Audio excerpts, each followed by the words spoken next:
www.attableek.com, the reviver of Iman.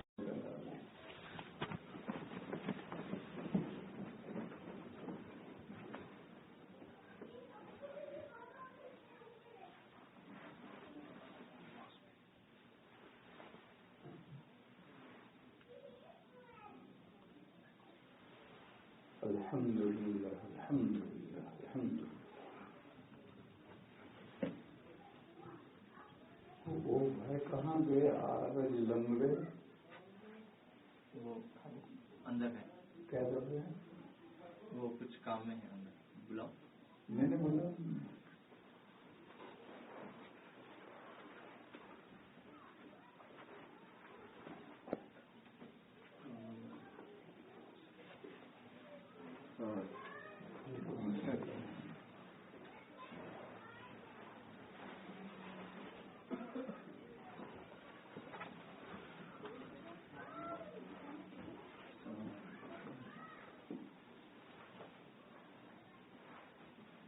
ابھی نماز سے پہلے ایک مسئلہ شروع ہوا تھا، لوگوں نے چھیڑا تھا. تقلید کا مسئلہ، اماموں کی فالوئنگ کا مسئلہ. تو میں نے بتلایا تھا کہ دو مسئلے الگ الگ ہیں. ایک نفس تقلید فالوئنگ واجب ہے، دوسرے تقلید شخصی معین امام کا فالو واجب ہے. یہ نہیں کہ ایک مسئلے میں تو اس کی رائے لے لی، دوسرے میں اس کی رائے لے لی، تیسرے میں اس کی رائے لے لی. ارے یہاں آ جاؤ، یہ طبقہ تمہارے لیے رکھا ہے. آپ کو گزرے یہ تو دو ان کو یہ بڑا گزرے ہے، معذور ہیں. سرکیاں لگا تو کوئی لگا کے بیٹھو. ہم تو پوچھ رہے تھے کہاں گئے لنگڑے میاں، کہاں گئے. کہیں سب لنگڑے میاں نہ کہیے، اور قتل میں ہو جائے گا. ہاں ٹھیک ہے. میں جو مسئلہ بیان کر رہا تھا وہ تمہیں سنانے کے لیے بیان کر رہا تھا، اس لیے ڈھونڈ رہا تھا کہ کہاں گئے. ابھی نماز سے پہلے مسئلہ چھڑا تھا تقلید کا. تو میں نے کہا تھا کہ دو مسئلے الگ الگ ہیں. ایک تقلید واجب ہے اور دوسرا معین امام کی تقلید واجب ہے. ایک تھی کھونٹا پکڑو، یہ نہیں کسی مسئلے میں اس کی رائے لے لی، دوسرے میں اس کی رائے لے لی، تیسرے میں اس کی رائے لے لی. یہ نہیں، ایک امام کا تقلید شخصی واجب ہے. اس کے تعلق سے لوگ پوچھتے ہیں وائی تقلید کیوں واجب ہے اور معین امام کی تقلید کیوں واجب ہے؟ تو ہم جواب دیتے ہیں بغیر دلیل کے واجب ہے. کوئی دلیل نہیں، بغیر دلیل کے تقلید بھی واجب ہے اور معین امام کی تقلید بھی واجب ہے. اب رکھو ہو گیا آگے، وہیں رکھو پیچھے. اسی کو بعض لوگ یوں بھی پوچھتے ہیں کہ جب قرآن کریم موجود ہے، احادیث شریفہ موجود ہے، تو پھر اماموں کی کیا ضرورت ہے؟ یہ چار امام کہاں سے آئے؟ اللہ اور اللہ کے رسول کی فالوئنگ کیوں نہیں کرتے؟ وہی بات اس کو یوں بھی کہتے ہیں، لوگ سوال کرتے ہیں کبھی. اس لیے اس مسئلے کو میرے بھائیوں سمجھنا چاہیے. پہلے یہ قاعدہ سمجھو کہ واجب دو طرح کے ہوتے ہیں، منہی عنہ ممنوع دو طرح کے ہوتے ہیں. معمول بہی بھی دو طرح کے ہوتے ہیں، منہی عنہ بھی دو طرح کے ہوتے ہیں. واجب لے ذاتی، واجب لے غیرہ. ایسے منہی عنہ لے ذاتی اور منہی عنہ لے غیرہ دو طرح کے ہوتے ہیں. جو واجب لے ذاتی ہی اس کی دلیل پوچھنے کا آپ کو حق ہے.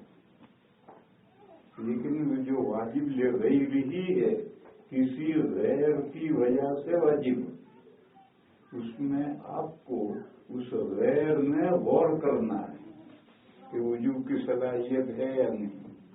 اگر آپ کی سمجھ میں آتی ہے کہ اس غیر میں وجوب کی صلاحیت ہے تو مان لو، اور اگر آپ کی سمجھ میں نہیں آتی تو گون کہیں اور جاؤ۔ اسی طرح سے جو منفی عنہ ہے جس سے اللہ نے روکا ہے، شریعت نے روکا ہے، وہ بھی دو طرح کے ہیں، لعینہ و لغیرہ۔ وہ جو چیز جو اپنی ذات کی وجہ سے یعنی اٹس سیلف، اپنی ذات کی وجہ سے جو چیز ممنوع ہے اس کی دلیل پوچھنے کا آپ کو حق ہے، لیکن جو چیز دوسری چیز کی وجہ سے ممنوع ہے اس میں دلیل پوچھنے کا حق نہیں۔ اس غیر میں غور کرو، نہیں کی صلاحیت ہے یا نہیں ہے۔ اگر تمہاری سمجھ میں آتا ہے کہ نہیں کی صلاحیت ہے تو بات مان لو، اور تمہاری سمجھ میں نہیں آتا تو راستہ نہ ہو۔ ہم سے تمہارا کوئی بحث بات کرنا، گفتگو کرنا فضول، ہمارے پاس کوئی منفی عنہ لغیرہ کی کوئی دلیل ہوتی ہی نہیں، وہ غیر ہی دلیل ہوتا ہے۔ ایسے معمول بہی لعینہ کی دلیل تو ہوتی ہے، لغیرہ کی کوئی دلیل نہیں ہوتی ہے، وہ غیر ہی دلیل ہوتا ہے، اس میں غور کرنا ہے۔ مثالیں دوں میں اس کی، شراب حرام ہے، سود حرام ہے، زنا حرام ہے۔ آپ پوچھ سکتے ہیں وائی، تو ہم آپ کو قرآن و حدیث سے دلائل دیں گے کہ اس آیت سے، اس آیت سے، اس آیت سے چوری، شراب، سود، زنا حرام ہے۔ اور دوسرا مسئلہ یہ ہے کہ عورتوں کو 5 وقت نماز پڑھنے کے لیے مسجد میں نہیں آنا چاہیے۔ آپ کہیں وائی، مسجدیں مردوں کی جاگیر ہیں؟ نہیں، جاگیر کسی کی نہیں۔ عورتوں کے احوال ایسے نہیں ہیں کہ وہ 5 نمازوں میں مسجد میں نماز پڑھنے آ سکیں، اس لیے اللہ تعالیٰ نے ان کے لیے مسجد میں آ کر نماز پڑھنا کمپلسری نہیں کیا، جیسے مردوں کے لیے لازم ہے کہ مسجد میں آ کر نماز پڑھیں، عورتوں پر ایسا لازم نہیں کیا، کیونکہ عورتوں کے پاس میں بچے ہوتے ہیں۔ اور دیوبند جیسی سٹی میں 3 نمازیں رات میں آتی ہیں، مغرب، عشاء اور فجر۔ مغرب میں لوٹتے ہیں اندھیرا ہونے کے بعد، فجر میں جاتے ہیں اندھیرے میں، اور بجلی کا ٹھکانہ نہیں ہے، اور ہر عورت کا گھر مسجد سے قریب ہو یہ ضروری نہیں ہے، اور ہر وقت بجلی ہو یہ بھی ضروری نہیں ہے، اور ہر نماز میں شوہر یا محرم مسجد میں لائے ایسا موجود ہو یہ بھی ضروری نہیں ہے۔ پھر عورتوں پر مسجد میں حاضری کو کیسے لازم کر سکتے ہیں کہ مسجد میں آ کر نماز پڑھو، جیسے مردوں کے لیے ضروری ہے کہ مسجد میں آ کر نماز پڑھیں۔ حدیث شریف میں ہے کہ جہاں 3 مسلمان بستے ہیں اگر وہ مل کر نماز نہیں پڑھیں گے تو شیطان ان پر غالب آ جائے گا۔ ایک مکان ہے دوسرا ہے ہی نہیں، 2 مکان ہیں یہاں تو گنجائش ہے، لیکن 3 مکان ہو گئے تو اب ایک امام ہے، 2 مقتدی ہیں، تینوں کے لیے مل کر کسی ایک جگہ پر نماز پڑھنا ضروری ہے۔ اگر تینوں مل کر نماز نہیں پڑھیں گے تو شیطان غالب آ جائے گا، یہ حدیث ہے۔ تو جب مردوں کے لیے تو لازم ہے کہ 3 ہو گئے مل کر نماز پڑھو، عورتوں کے لیے یہ لازم نہیں کیا ہے، کیونکہ عورتوں کے احوال ایسے نہیں ہیں۔ اس لیے اس کی وجہ سے ایک قصہ مجھے یاد آیا، وہ میں سناؤں آپ کو۔ دارالعلوم دیوبند کے پچھلے محتمم حضرت مولانا مرغوب الرحمان صاحب رحمۃ اللہ علیہ ایک مرتبہ دہلی جا رہے تھے، ریلوے اسٹیشن پر بیٹھے تھے، اس زمانے میں غیر مقلدوں نے اخبارات میں یہ مسئلہ چھیڑ رکھا تھا کہ عورتوں کو مسجد میں آنا چاہیے. حضور پاک صلی اللہ تعالی علیہ وسلم کے زمانے میں عورتیں مسجد میں آتی تھیں، لہذا عورتوں کو مسجد میں آنا چاہیے مردوں کی طرح سے. یہ غیر مقلدین نے اخبارات نے مسئلہ چھیڑا تھا. اور جب مسئلہ چھڑتا ہے تو جو اہل حق ہیں، ائمہ کے جو چاروں ائمہ کے مقلدین ہیں وہ غیر مقلدین ہیں، یہ مقلدین ہیں، وہ اس کے اخبار ہمیں جواب دیں گے. جب سوال جواب ہوگا تو ہندو رپورٹروں کو بڑا مزہ آتا ہے. جب اسلامی مسائل چھڑتے ہیں تو ان کو بڑا مزہ آتا ہے اسلام کو بدنام کرنے کا. وہ بھی بحث میں حصہ لیتے ہیں اور وہ بھی طرح طرح کا مضامین لکھتے ہیں اور مراسلے بھیجتے ہیں. تو حضرت محترم صاحب ریلوے اسٹیشن پر بیٹھے ہوئے تھے گاڑی کے انتظار میں، اور ایک ہندو رپورٹر آیا اور اس نے جانتا تھا، اس نے آ کر کہا حضرت مجھے آپ کا انٹرویو لینا ہے. تو حضرت نے فرمایا لے لو بھائی، انٹرویو لینا ہے. تو بیٹھ کر اس نے پوچھا کہ عورتیں مسجد میں آ سکتی ہیں؟ تو حضرت نے فرمایا آ سکتی ہیں. جاؤ ہماری مسجد رشید میں جا کر دیکھو 50 عورتیں گھوم رہی ہوں گی. دارالعلوم کی ایک مسجد ہے مسجد رشید، اور شاندار مسجد بنی.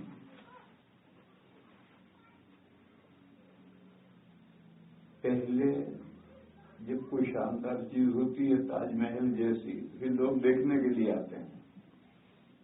تو اس مسجد کو دیکھنے کے لیے آتے تھے لوگ، اتنے آنے لگے مرد اور عورتیں کہ پھر دارالعلوم نے پابندی لگا دی کہ عورتیں نہیں آ سکتی، کیونکہ اس میں پیش در پیش راستے ہیں، تہ خانے بھی ہیں، نیچے کمرے بھی ہیں. اس لیے عورتوں کے لیے اب پابندی ہے. مرد دیکھنے کے لیے آ سکتے ہیں، عورتیں نہیں آ سکتی. لیکن پہلے عورتیں آتی تھیں. تو محترم صاحب نے کہا کہ جاؤ ہماری مسجد رشید میں جا کر دیکھو 50 عورتیں گھوم رہی ہوں گی. عورتیں مسجد میں آ سکتی. تو وہ کہنے لگا سوری میں یہ نہیں پوچھ رہا، میں حضرت محترم صاحب سب سمجھ رہے ہیں، میں یہ پوچھ رہا ہوں کہ 5 وقت کی نمازیں پڑھنے کے لیے عورتیں مسجد میں آ سکتی یا نہیں آ سکتی. تو محترم صاحب نے کہا ہمارے یہاں کا فتویٰ یہ ہے کہ عورتوں کو 5 وقت مسجد میں نماز پڑھنے کے لیے نہیں آنا چاہیے. ناجائز ہے نہیں آنا چاہیے. تو وہ کہنے لگا بھائی کیا مسجدیں مردوں کی جاگیر ہیں؟ تو حضرت محترم صاحب نے کہا جاگیر تو کسی کی نہیں ہے، تمام امت مسلمہ کے لیے مسجدیں ہیں، اسی لیے تو مسجد رشید میں عورتیں آتی ہیں. نماز پڑھنے کے لیے ہمارے دارالفتہ کا فتویٰ یہ ہے کہ عورتوں کو 5 نمازوں میں نہیں آنا چاہیے. اس کی وجہ یہ ہے آپ جانتے ہیں دیوبند میں بجلی 12 گھنٹے آتی ہے، 12 گھنٹے غائب رہتی ہے، اور کب آئے گی معلوم نہیں، کب جائے گی معلوم نہیں. اور ہماری 3 نمازیں اندھیرے میں آتی ہیں، اور ہر عورت کا گھر مسجد سے قریب ہو یہ ضروری نہیں ہے، اور ہر عورت کے لیے 5 نمازوں میں کوئی محرم یا شوہر لانے والا کوئی بھی ضروری نہیں ہے. اور اس ہندو سے کہا آپ جانتے ہیں آج کل کے ینگ لڑکوں کا کیا حال ہے؟ دیوبند میں بھی ہندو ہیں بہت سارے، اور ہندوؤں کو کیا کہو، مسلمانوں میں جو جوان لڑکے ہیں ان کے احوال بھی برے ہو گئے ہیں. وہ بھی کہاں نماز پڑھتے ہیں، راستوں میں چھڑکتے ہیں، آوازیں کستے ہیں. تو محسن صاحب نے کہا کہ آج کل کے جوانوں کا کیا حال ہے وہ آپ جانتے ہیں. بس ایسی صورت میں 5 نمازوں میں عورت کا مسجد میں نماز پڑھنے کے لیے آنا فتنے کا سبب ہے. وہ کہنے لگا آپ کی یہ بات صحیح ہے، زمانہ بہت برا آ گیا. اس نے کہا کہ آپ کی یہ بات صحیح ہے، زمانہ بہت برا آ گیا ہے. تو فتنے کا سبب ہے. یہ تو سیدھی سادھی عورتوں کا مسئلہ ہے. اور نبی پاک صلی اللہ تعالی علیہ وسلم کے زمانے میں عورتیں مسجد نبوی میں آتی تھی دین سیکھنے کے لیے، کیونکہ نئی نئی وحی نازل ہوتی تھی اور اس وحی کی حضور تفصیل بیان کرتے تھے. یہی قرآن و حدیث دین تھا. یہ تدریجاً دین نازل ہو رہا تھا. تو اس لیے عورتیں آتی تھی، جو نئی وحی نازل ہوئی ہے وہ حضور سب کو پڑھ کر سناتے تھے. پھر مردوں کے بھی حلقے لگتے تھے، وہ نئی وحی یاد کرتے تھے. عورتوں کے بھی حلقے لگتے تھے، وہ نئی وحی یاد کرتے تھے. پھر حضور کا حکم تھا، بخاری میں روایت ہے، بلغوا انی ولو آیتن، میری طرف سے پہنچاؤ چاہے ایک آیت تمہیں یاد ہوئی. 5 آیتیں نازل ہوئی، ایک آیت یاد ہوئی، یا دوسروں کو پہنچاؤ. یہ حکم تھا مردوں کے لیے بھی عورتوں کے لیے بھی. اور جو نئی وحی نازل ہوتی تھی وہ نمازوں کے بعد حضور پڑھ کر سناتے تھے، اور مرد اور عورتیں حلقے لگا کر وہ نئی وحی یاد کر کے اٹھتے تھے، اور اٹھ کر کے شام ہوتے ہوتے وہ نئی وحی سارے مدینہ میں پہنچ جاتی تھی. گھروں میں عورتیں پہنچاتی تھی، مردوں میں مرد پہنچاتے تھے. یہ ایک ضرورت تھی جس کی وجہ سے عورتیں آتی تھی. اور حضور نے خود بار بار یہ مسئلہ عورتوں کو سمجھایا ہے کہ تمہارا میرے پیچھے نماز پڑھنا اس سے افضل گھر میں، صحن میں، اندر کوٹڑی میں پڑھنا افضل. یہ بار بار سمجھایا تھا. لیکن ایک ضرورت تھی اور اس ضرورت کی وجہ سے عورتیں آتی تھیں. اس ضرورت کے علاوہ حضور کی زیارت یہ خود بہت بڑی نعمت تھی. اس کے علاوہ 3 مسجدوں کی، 4 مسجدوں کی جو برکت ہے اس میں مسجد نبوی کی بھی برکت ہے. ان مختلف وجوہ سے عورتیں حضور کے زمانے میں آتی تھیں اور اب بھی آتی ہیں، کیونکہ جگہ کی برکت تو وہی ہے. اور حضور کے قبر کی زیارت کے لیے، سلام عرض کرنے کے لیے تو عورتوں کو بھی آنا ہے. مکے میں مسجد کی فضیلت بھی ہے اور بیت اللہ کا طواف کرنے کے لیے عورتوں کو بھی آنا ہے. اس لیے حرمین کے مسئلے آج بھی الگ ہیں اور وہاں کوئی فتنہ بھی نہیں. حرمین میں کوئی فتنہ بھی نہیں. اور دنیا کی دوسری مسجدوں کے لیے حکم الگ ہے. جب نبی پاک صلی اللہ علیہ وسلم کا زمانہ گزر گیا، حضرت ابوبکر کا زمانہ بھی گزر گیا، وہ تو 2 سال کا زمانہ ہے. حضرت عمر کا زمانہ آیا تو حضرت عمر نے بھی عورتوں کو سمجھانا شروع کیا کہ مسجد نبوی میں جو عورتیں آتی ہیں نماز پڑھنے کے لیے ان کو سمجھانا شروع کیا کہ در نماز پڑھو. حضرت ابن مسعود رضی اللہ تعالیٰ عنہ نے بھی سمجھانا شروع کیا. حضرت عائشہ نے بھی سمجھانا شروع کیا کہ در نماز پڑھو. اس لیے کہ مسلمانوں کے پاس مال آ گیا تھا. حضرت عمر کے زمانے میں فتوحات شروع ہوئی تھی اور مال غنیمت آنا شروع ہوا تھا. اور مسلمانوں کے پاس جب مال آئے گا تو فیشن شروع ہوگا، اور فیشن عورتوں سے شروع ہوگا. جب تک آدمی غریب ہے اس کی بیوی موٹے جھوٹے کپڑے پہنتی ہے، سیدھی سادھی رہتی ہے.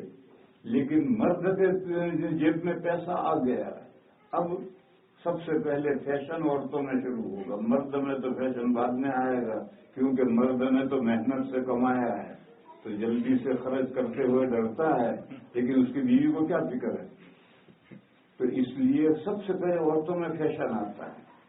تو جب صحابہ کے بعد مال غنیمت آیا اور مال آنے لگا تو عورتوں میں فیشن آیا.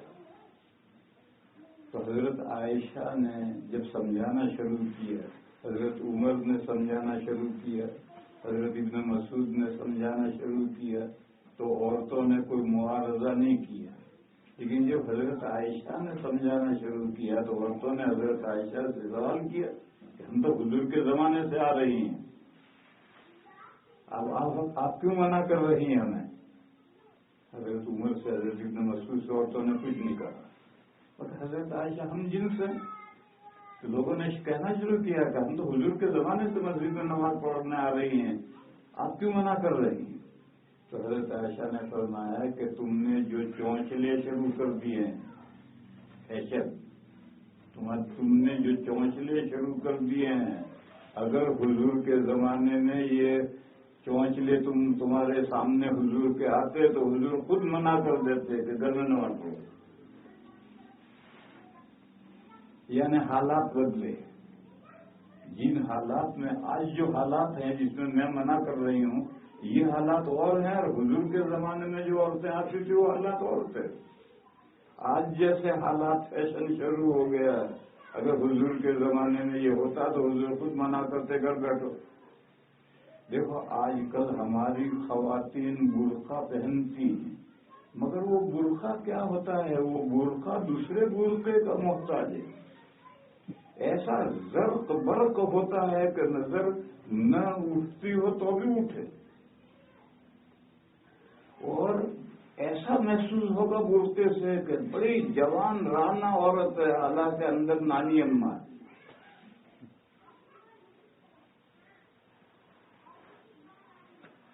پھر آنکھیں تو کھلی رکھتی، ڈھاٹا باندھتی، اور یہ آنکھیں ہی تو لڑتی ہیں. کوئی ناک تھوڑی لڑتی، کان تھوڑے لڑتے، ہونٹ تھوڑے لڑتے، آنکھیں ہی تو لڑتی ہیں. یہ تو کھلی رکھ کر عورتیں چلتی. اب مردوں کی بھی آنکھیں کھلی ہیں، ان کی بھی آنکھیں کھلی ہیں، تب تو لڑیں گی. بس آج کل کہتے ہیں ہم تو برقع اوڑھ کر مسجد میں آتی ہیں. ارے تمہارے برقعے کا حال دیکھو کیا ہے. وہ برقع کو دوسرے برقعے کا محتاج ہے، اور آنکھیں تو تم کھلی رکھ کر آتی ہو. بلکہ وہ صرف چہرہ ہی کھلی رکھ کر آتی ہیں، یہ سمجھتی ہیں کہ چہرے کا تو کوئی پردہ ہی نہیں، تو پھر پردہ کس کون سے یوز کا ہے. تو حضرت عائشہ نے یہ سمجھایا کہ جو تم نے فیشن اب شروع کر دیا ہے، اگر حضور کے زمانے میں یہ صورت حال پیدا ہو جاتی تو حضور خود تمہیں منع کرتے. تو حالات بدلنے سے احکام بدلتے. تو محترم صاحب نے اسے سمجھایا، اس کی سمجھ میں آ گیا کہ زمانہ بہت برا ہے. اس زمانے میں پانچوں وقت میں عورتیں مردوں کی طرح سے ہر طرف اذان ہو گئی، ہر طرف سے مرد آ رہے ہیں، انہی مردوں کے بیچ میں عورتیں بھی آ رہی ہیں، انہی کے بیچ میں جب بوڑھوں کے بیچ میں ادھیڑ بھی آ رہے ہیں، انہی کے بیچ میں جوان بھی آ رہے ہیں، انہی کے بیچ میں مسلمان بھی آ رہے ہیں، انہی کے بیچ میں کافر بھی چل رہے ہیں. تو فتنے کا اندیشہ ہے. تو میں سمجھا رہا تھا کہ جو چیز ممنوع ہے لے گئی بھی، وہ اس غیر میں غور کرو. اگر اس غیر میں تمہاری سمجھ میں آتا ہے کہ بھئی ہاں یہ زمانہ ٹھیک نہیں ہے، اس زمانے میں عورتوں کو ہر نماز میں نہیں آنا چاہیے، اور عورتوں کے احوال بھی ایسے نہیں ہیں کہ وہ ہر نماز میں مسجد میں آ سکیں، اس لیے اللہ نے عورتوں پر مسجد کی حاضری ضروری قرار نہیں دی. اور اگر یہ بات غیر سمجھ میں نہ آئے تو پھر بات کرنا، آگے بات بڑھانا فضول ہے. اور شراب، زنا، سود یہ حرام لے جاتے ہی ہیں، اور اس کی دلیلیں تم پوچھ سکتے ہو. ہم تمہیں قرآن کے آیتیں حدیث سے بیان کریں گے یہ دلیلیں. اسی طرح سے ادھر آ جاؤ. جو کام کرنے کے ہیں، واجب ہیں، فرض ہیں، وہ بعض لے جاتے ہی ہیں کہ نماز فرض ہے، حج فرض ہے، روزہ فرض ہے، زکوٰۃ فرض ہے. کیا دلیل ہے؟ ہزاروں دلیلیں ہیں. قرآن و حدیث میں سے جتنی چاہو دلیل ہم بیان کرتے ہیں. لیکن جو چیز واجب لے غیر ہی ہو، اس کے لیے آپ کو اس غیر میں غور کرنا پڑے گا. اس کی دلیل کچھ نہیں ہوتی ہے. اس غیر میں تقلید واجب لے غیر ہی، اور تقلید شخصی بھی واجب لے غیر ہی، بس دونوں کی دلیل پوچھنے کا حق نہیں ہے. وہ غیر، اس میں غور کرو. اتنا غور مت کرو کہ سو جاؤ، اتنا غور مت کرو کہ سو جاؤ. اسے پیچھے تو پتا میری نظر نہ پڑے تمہارے آنکھوں پر، پھر بیٹھ کے سوتے رہو. بہت زیادہ جب غور کرتا ہے آدمی تو سوتا ہے. جیسے جمعہ کے خطبے میں گود میں سر رکھ کر کے آنکھ بند کر کے غور کرتے ہیں کہ امام کیا کہہ رہا ہے سمجھ میں نہیں آ رہا، تو سو جاتا ہے.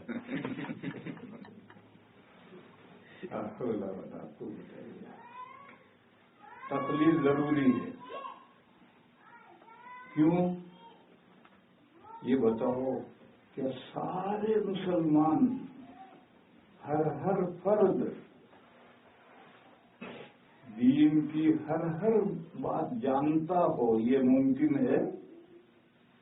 ہر مسلمان دین کی ہر بات جانتا ہے، یہ ممکن ہے؟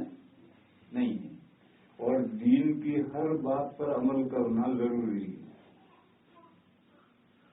لہذا وہ بندے جو دین کی بعض باتیں نہیں جانتے، وہ ان باتوں پر کیسے عمل کریں؟ جاننے والوں سے پوچھیں گے، یہی تقلید ہے۔ جاننے والوں سے پوچھیں گے اور وہ بتائیں گے، دین کی بات جو بتائیں گے اس پر عمل کریں گے، اسی کا نام تقلید ہے۔ اور اللہ پاک نے ارشاد فرمایا ہے، فَاسْأَلُوا أَهْلَ الذِّكْرِ إِن كُنتُمْ لَا تَعْلَمُونَ۔ یہود و نصارہ سے پوچھو اگر تم نہیں جانتے۔ اہل الذکر، پیپل آف بکس، یہود و نصارہ، ان سے پوچھو اگر تم نہیں جانتے۔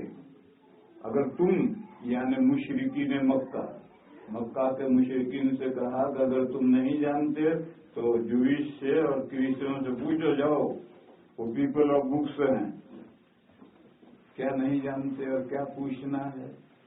ہمیشہ رسول اور نبی انسان آئے۔ مکہ کے مشرکین کو کہتے تھے کہ انسان کیسے نبی رسول ہو سکتا ہے؟ مشرکین کی کھوپڑی میں بات نہیں اترتی۔ اسی لیے ہمارے ہندوستان کے جو ہندو ہیں یہ بھی مشرکین ہیں، اور مشرکین سب کا مینر ایک ہوتا ہے، سب کا نیچر ایک ہوتا ہے۔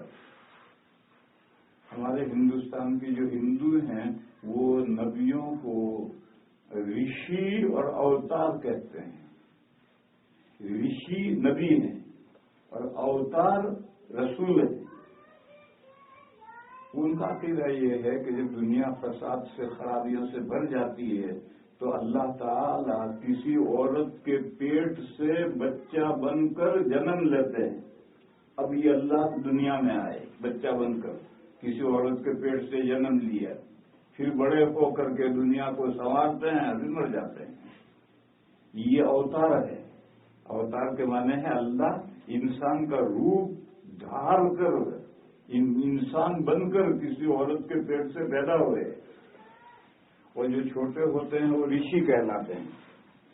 تو ہندوؤں کے یہاں جو عقیدہ ہے کہ انسان نبی رسول نہیں ہو سکتا، نبی رسول تو اللہ ہی آتے ہیں۔ ایسے مشرکین یہ کہتے تھے، اب مکہ کے مشرکین کہتے تھے کہ انسان کیسے رسول ہو جائے گا؟ ابعث اللہ بشر رسول، کہ اللہ نے کسی بشر کو رسول بنا کر بھیجا؟ وہ کہتے بشر رسول نہیں ہو سکتا۔ اللہ کے کروبیوں کی کوئی کمی نہیں ہے۔ کروبی یعنی مقرب فرشتے، مقرب فرشتوں کی کوئی کمی نہیں ہے۔ اللہ کو اگر کسی کو بھیجنا ہوتا تو مقرب فرشتوں میں سے کسی کو رسول نبی بنا کر بھیجتے۔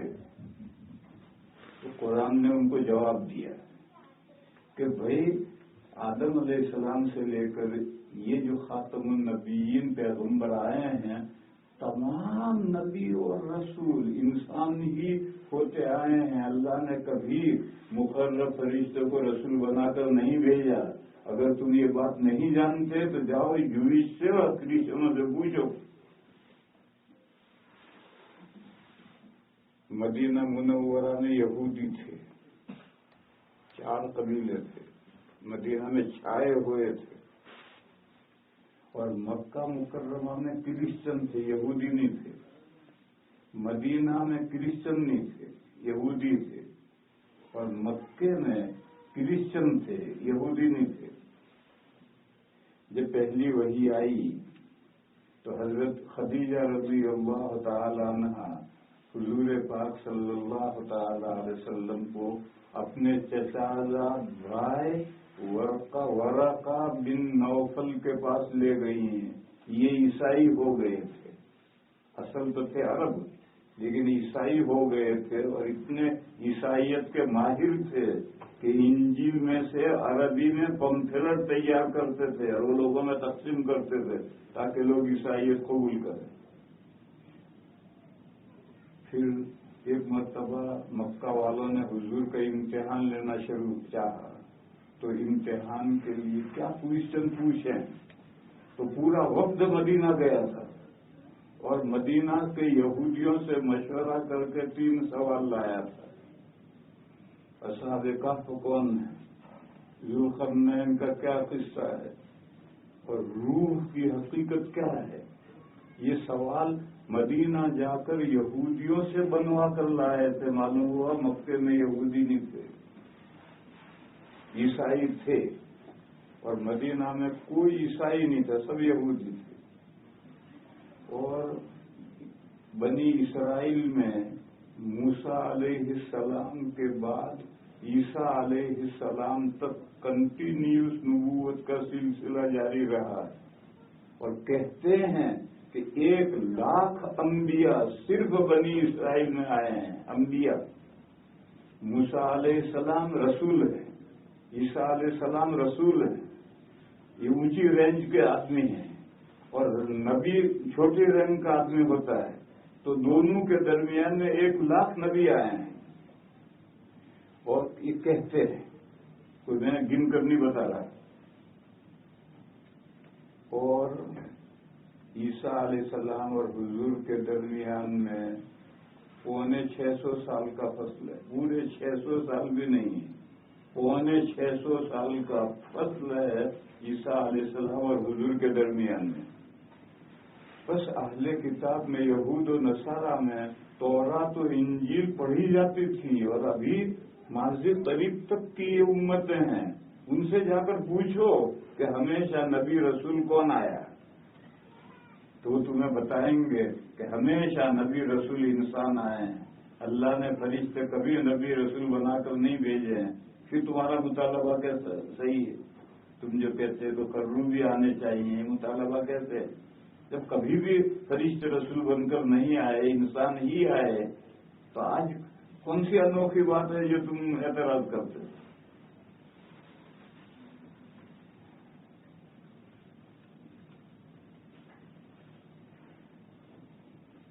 تو قرآن نے کہا فاسألوا اہل الذکر ان کنتم لا تعلمون. جاؤ پیپل آف بکس سے پوچھو, آسمانی کتابوں والوں سے پوچھو. اگر تمہیں یہ بات معلوم نہیں ہے کہ ہمیشہ رسول انبیاء انسان ہی آئے ہیں, جا کر پوچھو. اصل آیت کا تو مطلب یہ ہے, مگر اس آیت سے اس مسئلے کو جو ہم ذکر کر رہے ہیں, کیا ذکر کر رہے ہیں کہ ہر مسلمان دین کی ہر بات جانتا ہو ضروری نہیں. کوئی جو باتیں نہیں جانتا ہو اس پر کیسے عمل کرے گا؟ دین کی ہر بات پر عمل کرنا تو ضروری ہے, اور جانتا ہے نہیں تو کیسے عمل کرے گا؟ یہ آیت کریمہ کہتی ہے کہ جو شخص جو بات نہ جانتا ہو جاننے والوں سے پوچھے. اسی کا نام تقلید ہے.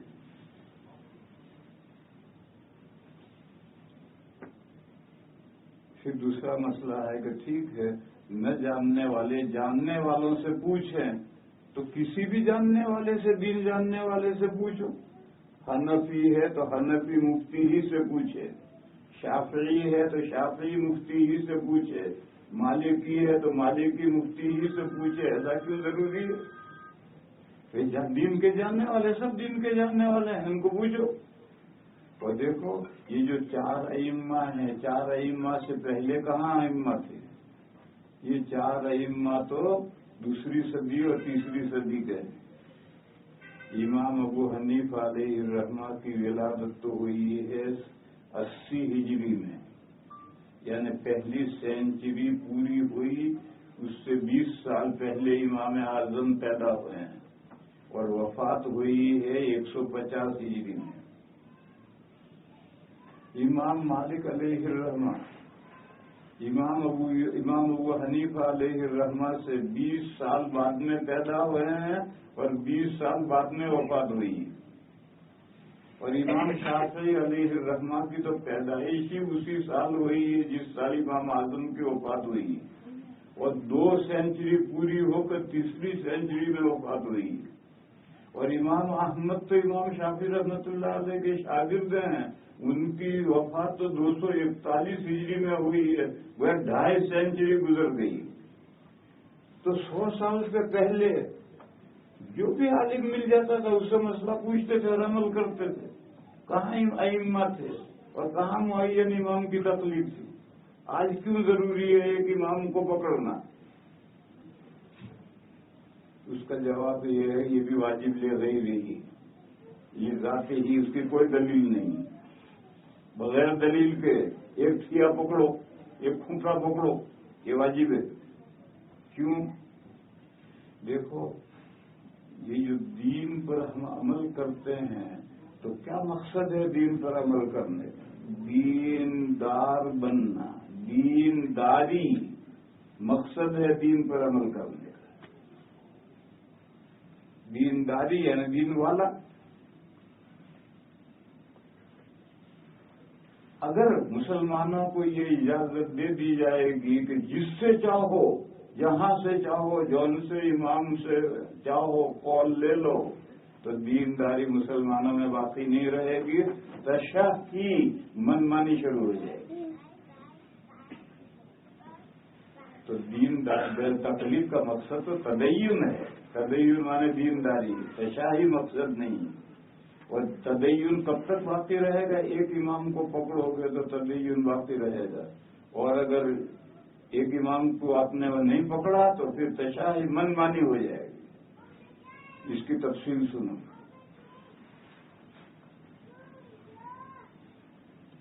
لوگ ایسا سمجھتے ہیں کہ امام 4 ہیں، مجتہدین 4 ہیں جن کی تقلید ہوتی ہے۔ ایسا نہیں ہے میرے بھائیو، مجتہدین ائمہ تو 300 گزرے ہیں، صرف 3 ہی امام نہیں ہیں۔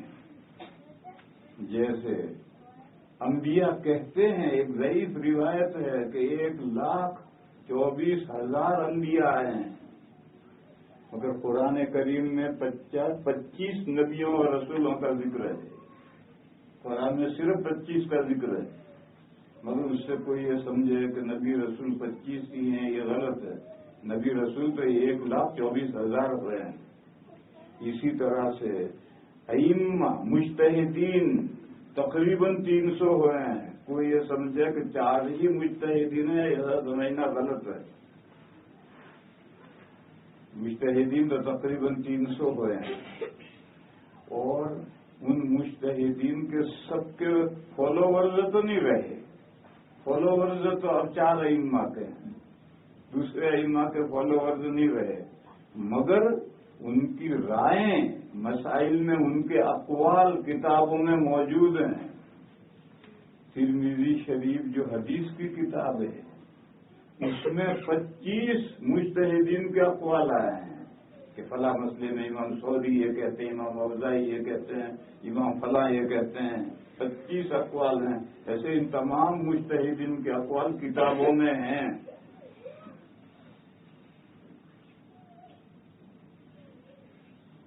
ہارون رشید ایک بڑا بادشاہ گزرا ہے،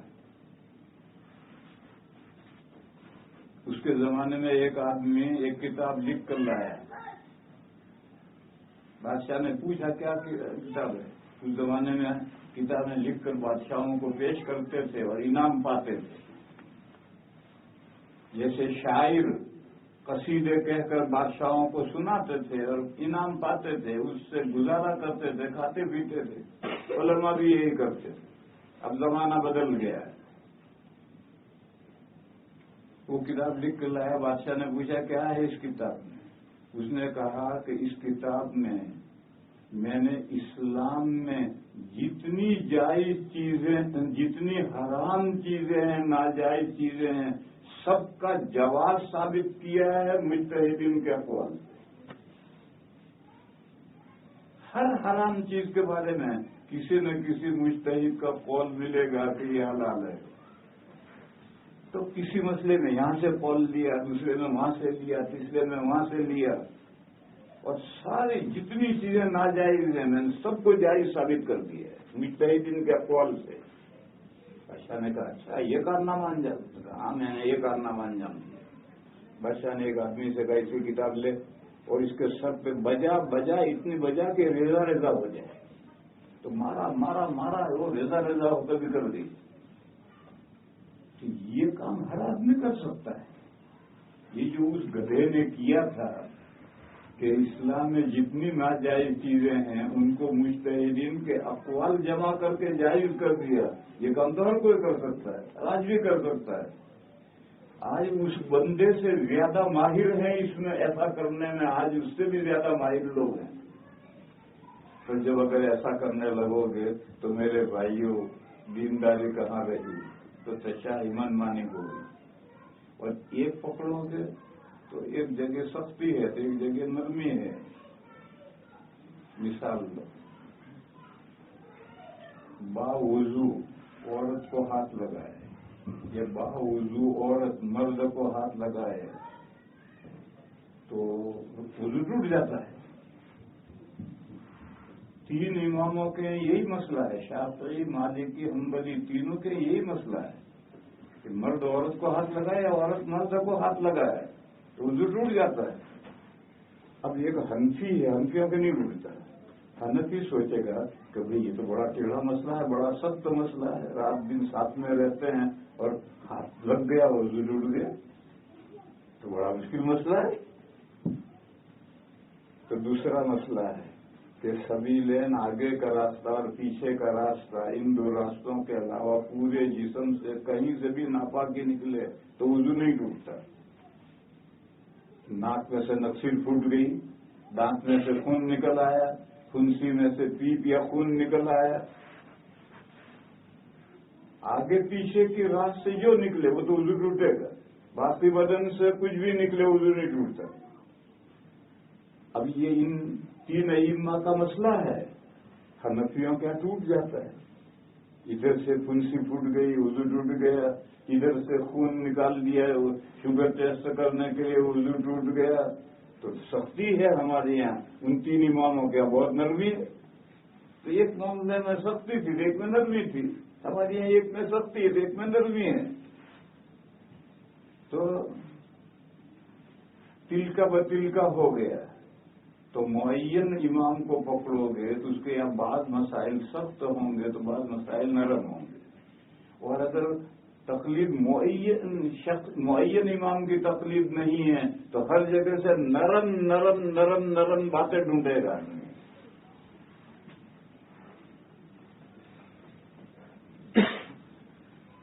بس دین پر عمل نہیں رہا, دینداری نہیں رہی, تدین نہیں رہا. تشاہی خواہش پر چلنا من مانی شروع ہو جائے گی. اس لیے معین امام کو پکڑو اس وجہ سے تاکہ دینداری باقی رہے, تشاہی شروع نہ ہو جائے. اس وجہ سے تقلید شخصی واجب ہے. یہ وہ غیر ہے جس غیر کی وجہ سے تقلید شخصی معین امام کی تقلید ضروری ہے. یہاں رک کر یہ بات سمجھنی چاہیے.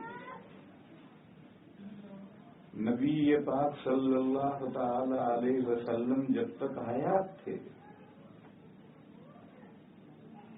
تو ہر مسلمان دین کی ہر بات حضور پاک صلی اللہ علیہ وسلم سے پوچھے یہ ضروری نہیں ہے. مدینہ سے باہر کے رہنے والے ہیں وہ کس سے پوچھیں گے؟ جو دوسرے صحابہ دین جاننے والے ان سے پوچھ کر عمل کرتے تھے. پھر حضور پاک صلی اللہ تعالی علیہ وسلم قرآن اور حدیث کے سمجھنے میں صحابہ میں اختلاف بھی ہوتا ہے. حضور نے صحابہ کو حکم دیا جاؤ بنو قریظہ میں ظہر کے بعد حکم دیا جلدی سے فٹافٹ تیاری کرو اور بنو قریظہ میں پر حملہ کرو اور بنو قریظہ پر پہنچ کر وہاں عصر کی نماز پڑھو. اب سب لوگ تیاری کرنے میں لگ گئے. فوج تیاری کرے گی کھانا پینا بھی تو اس زمانے میں فوج خود ساتھ میں لیتی تھی. حکومت کی طرف سے کوئی انتظام نہیں ہوتا تھا. اپنے ہتھیار اپنی جان اپنا مال اور اسے لڑتے تھے. تو تیاری کر کے جب چلے تو راستے میں عصر کا وقت ہو گیا. اب صحابہ میں ہو گیا اختلاف. بعض نے کہا حضور نے ہم سے یہ کہا تھا سر وہاں جا کر پڑھنا, وہیں جا کر پڑھیں گے. بعض نے کہا کہ حضور کا مقصد تھا فٹافٹ پہنچتے ہو, اثر قضا کرو یہ مقصد مطلب نہیں تھا. تو انہوں نے راستے میں رک کر اثر پڑھی اور بعض نے اثر قضا کی اور وہاں پہنچ کر کے عشاء کے وقت میں اثر پڑی. دوسرے دن نبی پاک صلی اللہ تعالی علیہ وسلم تشریف لائے تو یہ واقعہ حضور سے ذکر کیا کہ کل آپ نے جو فرمایا تھا اثر کی نماز بنو قریظہ میں پڑھو, تو بعض نے یوں کی سمجھا اور بعض نے یوں سمجھا. تو حضور فلم یعنف احدن, حضور نے ان کو بھی نہیں جھڑکا ان کو بھی نہیں جھڑکا, دونوں سے کچھ نہیں کہا. ان سے کہتے کہ تم نے راستے میں کیوں نماز پڑھی, میرے حکم کی کیوں خلاف ورزی کی, نہیں. ان سے کہتے ارے تم نے میرے حکم کا مقصد کیوں نہیں سمجھا, نماز کیوں اثر کی قضا کی. ان سے بھی کچھ نہیں کہا, ان سے بھی کچھ نہیں کہا. کیوں؟ واقعہ ہو چکا. اب کہنے سے کیا فائدہ ہے. اس لیے حضور نے ان سے بھی کچھ نہیں کہا, ان سے بھی کچھ نہیں کہا. لیکن یہ مسئلہ سمجھ میں آ گیا کہ دونوں کا عمل صحیح. ورنہ ایک کو کہنا چاہیے تھا تم نے جو راستے میں نماز پڑھی نماز نہیں ہوئی پھر پڑھ, اور ایک سے کہنا چاہیے تم نے جو نماز قضا کی توبہ کرو. ایسا حضور نے نہیں کہا. معلوم ہوا کہ دونوں کا عمل صحیح. تو مسائل میں اختلاف تو حضور کے زمانے میں ہوا ہے اور تمام صحابہ مجتہدین تھے, اور مجتہدین میں جب اختلاف ہوتا ہے تو ہر مجتہد کی رائے اپنی جگہ صحیح ہوتی ہے, ایک ساتھ نہیں, اپنی جگہ. ہر مجتہد کی رائے اپنی جگہ صحیح ہوتی ہے. جیسے امام شافعی علیہ الرحمہ کے نزدیک مقتدی کے لیے فاتحہ پڑھنا ضروری ہے, امام ابو حنیفہ علیہ الرحمہ کے نزدیک مکروہ تحریمی ہے. یہ دونوں رائے صحیح ہیں اپنی جگہ, ایک ساتھ دونوں رائے صحیح نہیں, اپنی جگہ دونوں رائے صحیح ہیں. پر جو امام ابو حنیفہ کی تقلید کرتا ہے وہ اگر نماز میں فاتحہ پڑھے گا نماز مکروہ تحریمی ہوگی, اور جو امام شافعی علیہ الرحمہ کا فالو کرتا ہے وہ اگر مقتدی ہونے کی حالت میں نماز نہیں پڑھے گا تو نماز ہی نہیں ہوگی. تو ہر امام صحیح ہے اپنی جگہ. اس اپنی جگہ کو یاد رکھیے, ایک ساتھ صحیح نہیں, اپنی جگہ. یہ صحیح ان کے حق میں, یہ صحیح ان کے حق میں. تو صحابہ کے زمانے میں جو بھی صحابی ملتا تھا اس سے پوچھتے تھے, ان میں اختلاف بھی ہوتا تھا, تو جس نے جو مسئلہ بتلا دیا اس پر عمل کر دیا. آپ حدیث کی کتابیں پڑھیں تو اس میں صحابہ کے اقوال آتے ہیں ایک ہی مسئلے میں. حضرت علی یوں فرمائیں گے, حضرت عمر یوں فرمائیں گے. تب وہ انہوں نے جو فرمایا ہے وہ اپنے اپنے زمانے میں فتوے دیے ہیں لوگوں کو, تو ان کے فتوے پر جنہوں نے عمل کیا یہ بھی صحیح ہے, ان کے فتوے پر جنہوں نے عمل کیا یہ بھی صحیح ہے.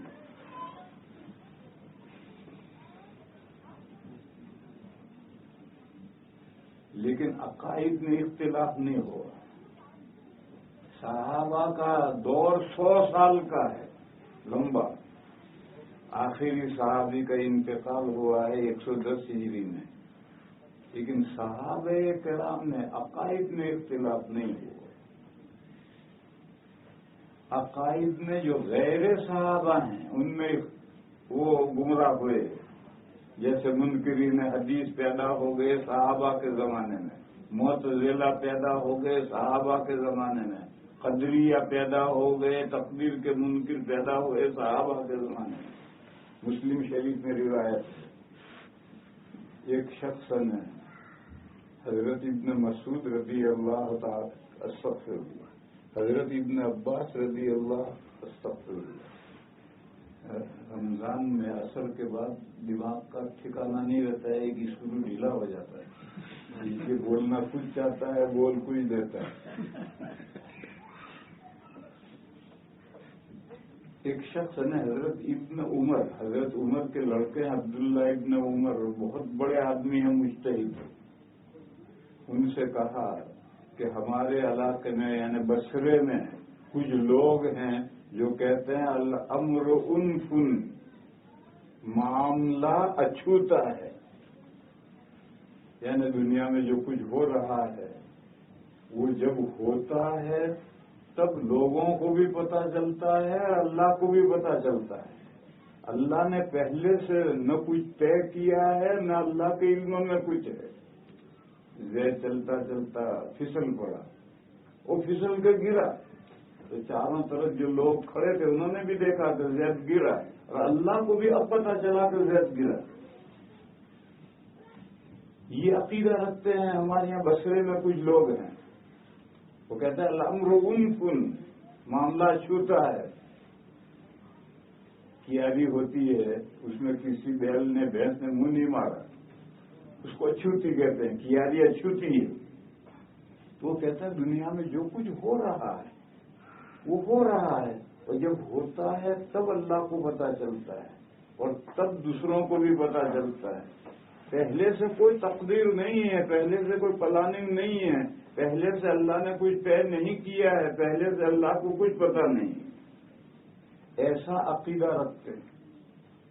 تو حضرت ابن عمر نے فرمایا جب تو واپس جائے تو میرا سلام ان سے مت کہنا. دیکھو فاسق کو گمراہ کو سلام کرنا مکروہ, اور میرا سلام مت کہنا ان سے, اور ان سے جا کر یہ اطلاع دینا کہ میں ان سے بری ہوں, بے تعلق ہوں. میں کہنا کہ ابن عمر کا تمہارے ساتھ کوئی تعلق نہیں, انا من بری ہوں. اس روایت سے کیا معلوم ہوا کہ عقائد میں اختلاف صحابہ کے زمانے میں ہوا, لیکن صحابہ میں عقائد میں اختلاف نہیں ہوا, مسائل میں اختلاف ہوا, لیکن عقائد میں صحابہ میں اختلاف نہیں ہوا. اسی لیے نبی پاک صلی اللہ تعالی علیہ وسلم نے فرمایا کہ میری امت کے 73 فرقے ہوں گے. فرمایا یہود کے 71 فرقے ہوئے اور سب گمراہ, سب جہنم میں. نصارہ کے 72 فرقے ہوئے 72 اور سب گمراہ, سب جہنم میں. اور میری امت کے 73 فرقے ہوں گے 73, ان سب جہنم میں نہیں جائیں گے.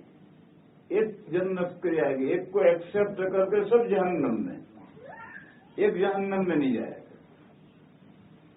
یہ نبی پاک صلی اللہ تعالی علیہ وسلم نے فرمایا. دیکھو یہودیت جب بگڑی تو بگڑی, کوئی حق باقی نہیں رہا, برحق کوئی جماعت باقی رہی نہیں. کیوں؟ اگلا نبی آنا ہے, اگلے نبی آنے ہیں. عیسائیت جب بگڑی تو بگڑی, کوئی حق پر نہیں رہا. لیکن اسلام میں بھی بگاڑ آئے گا. 73 فرقے بنے, 71 72 73 کروانے کیا ہیں. 71 عربی میں 70 کا فگر نہیں آتا ہے, کثرت بیان کرنے کے لیے آتا ہے, یعنی بہت. تو بہت سے بھی ایک ہاتھ آگے 71. پھر عیسائی جو یہودیوں سے بھی ایک ہاتھ آگے جائیں گے. یہودی تو 70, یہ 71 ایک ہاتھ آگے گئے. اور یہ امت آپس میں اختلاف میں عیسائیوں سے بھی ایک ہاتھ آگے جائے گی. مگر وہ جب گمراہ ہوں گے تو کوئی حق پر باقی فرقہ نہیں باقی رہا. کیوں؟ ان کے بعد نبی آنے. مگر اسلام میں جب گمراہ فرقے پیدا ہوں گے تو ایک فرقہ ہمیشہ حق پر رہے گا. اللہ اس کی حفاظت کریں.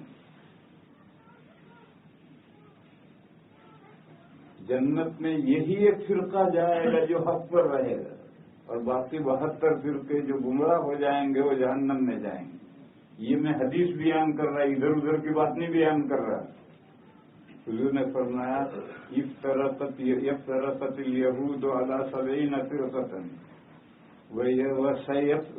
وافترقت النصارى على 71 فرقة وستفترق أمتي على 73 كلهم في النار إلا واحدة. وہ ایک کیوں رہے گا ہمیشہ؟ اس مسلمانوں میں بھی فرقہ بندی ہوگی.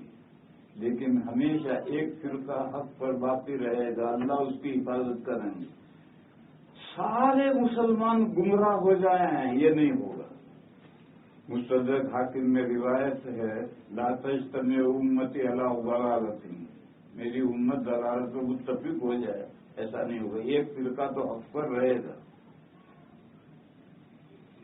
کون سا فرقہ حق پر رہے گا؟ کسوٹی پر ڈالو، سفید لکیر نکلے تو سونا کھرا ہے، کالی لکیر آئے تو سونا کھوٹا ہے۔ وہ کسوٹی کیا ہے؟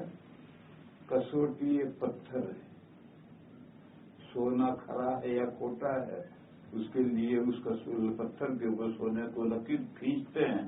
اگر سفید لکیر آئے تو سونا کھرا ہے، کالی آئے تو کھوٹا ہے۔ تو کسوٹی کیا ہے؟ قرآن اور سنت، حدیث نہیں، قرآن کریم اور سنت، یہ دو کسوٹی ہیں۔ اس کسوٹی کے اوپر کھینچو، اگر سفید لکیر آئے تو حق پر ہے وہ فرقہ، اور اگر کالی لکیر آئے تو کھوٹا فرقہ ہے۔ یہی قرآن اور سنت۔ اور قرآن کریم کی حفاظت کا وعدہ اللہ نے لیا ہے، جو قیامت تک قرآن رہے گا۔ کیوں؟ اب کوئی نبی نہیں آنے، اگر قرآن نہ رہے تو دنیا تاریکی میں ہو جائے گی۔ روشنی کا، ہدایت کی روشنی کا باقی رہنا ضروری، اس لیے اللہ نے قرآن کی حفاظت کا قیامت کی صبح تک۔ پھر اسی قرآن کے کامنٹری ہے، شرح ہے، تشریح ہے، حدیث ہے، سنت، بس وہ بھی باقی رہیں گی۔ بس یہ قرآن اور سنت یہ کسوٹی، اسی سے فیصلہ ہوگا کون ہے۔ دیکھو، دنیا میں سب لوگ پڑھے لکھے نہیں ہو سکتے، لہذا سبھی لوگ قرآن پڑھیں، حدیث پڑھیں، یہ ممکن نہیں۔ بس جو لوگ قرآن و حدیث کو سمجھنا چاہتے ہیں اور قرآن پڑھے لکھے نہیں ہیں، تو قرآن و حدیث کا جو ماڈل ہے وہ ماڈل دیکھ لو۔ وہ ماڈل، وہ ایک فرقہ ہے جو حق پر برقرار رہے گا، وہ قرآن و سنت کا ماڈل ہے۔ جو قرآن و سنت نہیں پڑھ سکتے، پڑھے ہوئے لکھے نہیں ہیں، یہ جو قرآن و حدیث کا ماڈل ہے، اس ماڈل کو دیکھ لو۔ یہ جو مسلمان بیٹھے ہیں یہ ہیں حق پر۔ تم پڑھے لکھے قرآن و حدیث سنت پڑھے ہوئے نہیں ہیں، تو ان بندوں کو دیکھ لو، یہی وہ بندے ہیں جو قرآن و حدیث کا ماڈل۔ آدمی یہ سمجھے گا کہ بھائی میرا نیبر نماز 5 وقت کی نماز پڑھتا ہے، داڑھی رکھتا ہے، جھوٹ نہیں بولتا ہے، شراب نہیں پیتا ہے، دیانت دار ہے، ایسا ہے ویسا ہے، تو آدمی سوچے گا کہ مجھے بھی اپنے نیبر جیسا بننا چاہیے، یہ مسلمان ہے مجھے ایسا بننا چاہیے، یوں اسلام پھیلے گا۔ تو ایک فرقہ چاہیے جو قرآن و سنت کا ماڈل ہو، جو لوگ قرآن و سنت نہ پڑھ سکیں وہ ماڈل دیکھ کر اسلام کو سمجھ سکیں۔ تو جب حضور نے فرمایا کہ میری امت میں بھی گمراہیاں شروع ہوں گی اور سب گمراہ ہو جائیں گے ایک فرقے کے علاوہ، سب جہنم میں جائیں گے ایک فرقے کے علاوہ، تو صحابہ نے پوچھا کہ یا رسول اللہ وہ ایک فرقہ کون سا ہوگا جو جنت میں جائے گا؟ وہ 72 جو گمراہ ہوں گے وہ کون ہوں گے؟ وہ صحابہ نے نہیں پوچھا، ہمیں کیا لینا ان سے، جائیں جہنم میں، ہمیں تو وہ ایک فرقے کو معلوم کرنا ہے کہ جو جہنم میں نہیں جائے گا وہ کون ہوگا، تاکہ ہم اپنے آپ کو اس میں شامل رکھیں اور ہم جہنم سے بچے رہیں۔ تو حضور نے فرمایا ما انا علیہ واصحابی، جس پاتھ پر میں ہوں اور میرے صحابہ ہیں یہ فرقہ جنت میں جائے گا۔ یہ حدیث شریف عقائد کے تعلق سے، کیونکہ عقائد ہی وہ ہیں جن میں صحابہ میں اختلاف نہیں ہوا، مسائل میں تو اختلاف ہوا ہے، بس یہ حدیث شریف عقائد کے تعلق سے ہے، مسائل کے تعلق سے نہیں، یہ بات سمجھ لینی چاہیے۔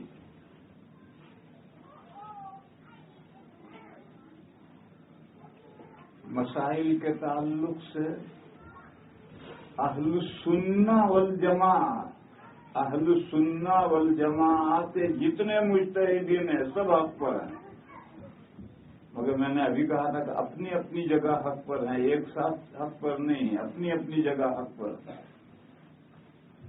بس جو جس کا فالو کرے وہ رائٹ ہے، ٹھیک کر رہا ہے، لیکن کھچڑا نہیں کر سکتا کہ ایک بات یہاں سے لی، ایک بات وہاں سے لی، ایک بات یہاں سے لی، ساری سہولتیں اکٹھا کرے گا تو پھر وہ دینداری نہیں رہے گی، تشاہی ہو جائے گی۔ خیر مسئلہ میں جو یہ سمجھا رہا تھا کہ دو مسئلے واجب ہیں، تقلید واجب ہے اور معین امام کی تقلید واجب ہے، اور دونوں کے دلیل کچھ نہیں ہے، یہ دونوں واجب لے گئی نہیں، وہ غیر اگر تمہاری سمجھ میں آتا ہے تو وجوب مان لو۔ ہر مسلمان دین کی ہر بات جانے یہ نہیں ہو سکتا، جاننے والوں سے پوچھنا پڑے گا، لہذا تقلید ضروری ہے۔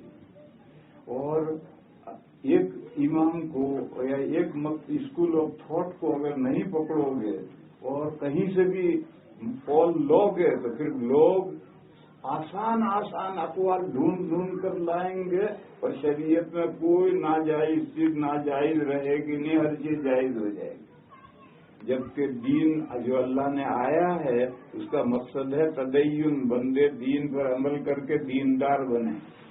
دین نازل کرنے کا مقصد تشاہی نہیں ہے کہ منمانی کریں، بس اگر معین امام کو نہیں پکڑو گے تو تشاہی شروع ہو جائے گی۔ خیر یہ بات تو ہوئی، اب میں دوسرا سوال لوں۔ لوگ کہتے ہیں کہ بھائی قرآن و حدیث موجود ہیں، اللہ رسول کے فرمان موجود ہیں، یہ اماموں کی کیا ضرورت ہے، یہ کام کہاں سے آ گئے؟ اس کا جواب یہ ہے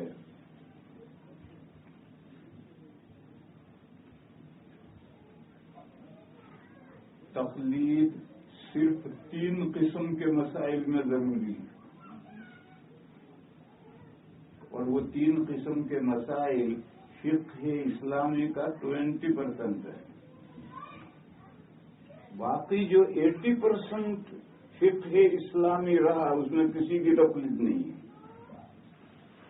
اس میں جو قرآن کریم میں ہے اس پر عمل کرتے ہیں مسلمان، جو حدیثوں میں ہے اس پر عمل کرتے ہیں مسلمان۔ دیکھو مثال لو،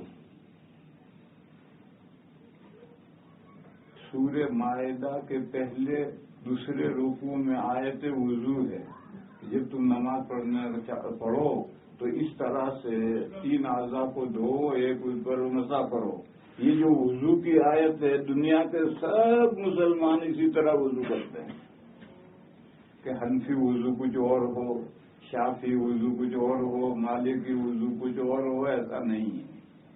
تمام مسلمان ایک ہی طرح وضو کرتے ہیں، اور وہ قرآن میں جو آیت وضو آئی ہے اسی طرح کرتے ہیں۔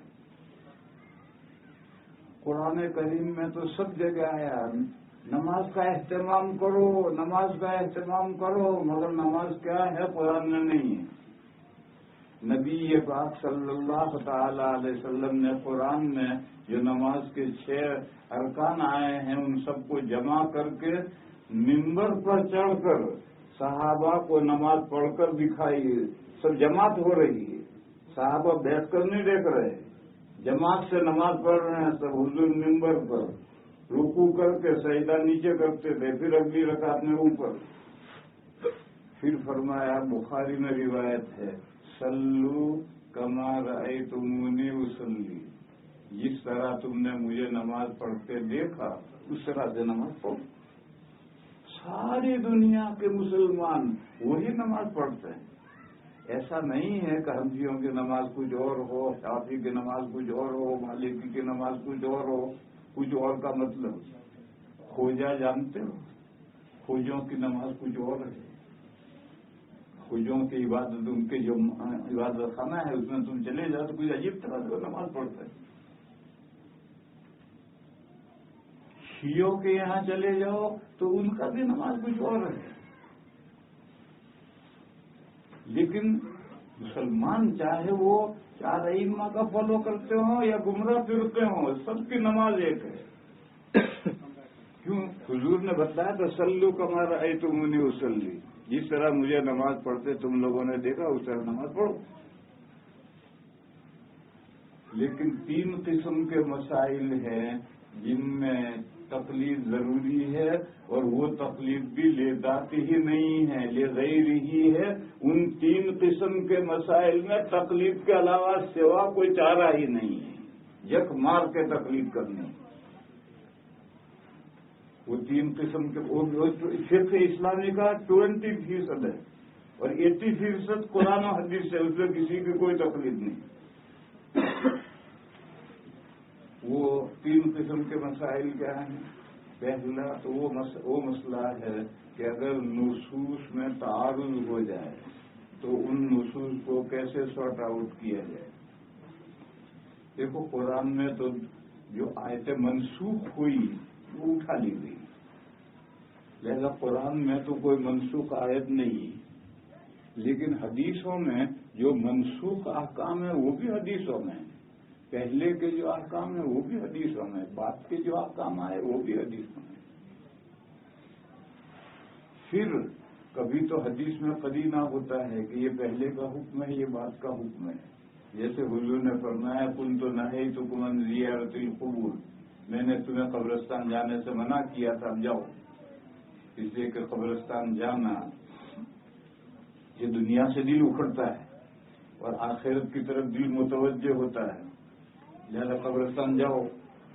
اس میں صاف آیا کہ میں نے پہلے منع کیا تھا، اب جاؤ، لہذا تو حضور نے خود ہی بتا دیا کہ یہ حدیثیں ہوں گی تو سب منسوخ، ممانعت کی اور جواز کی سب حدیثیں بات کی۔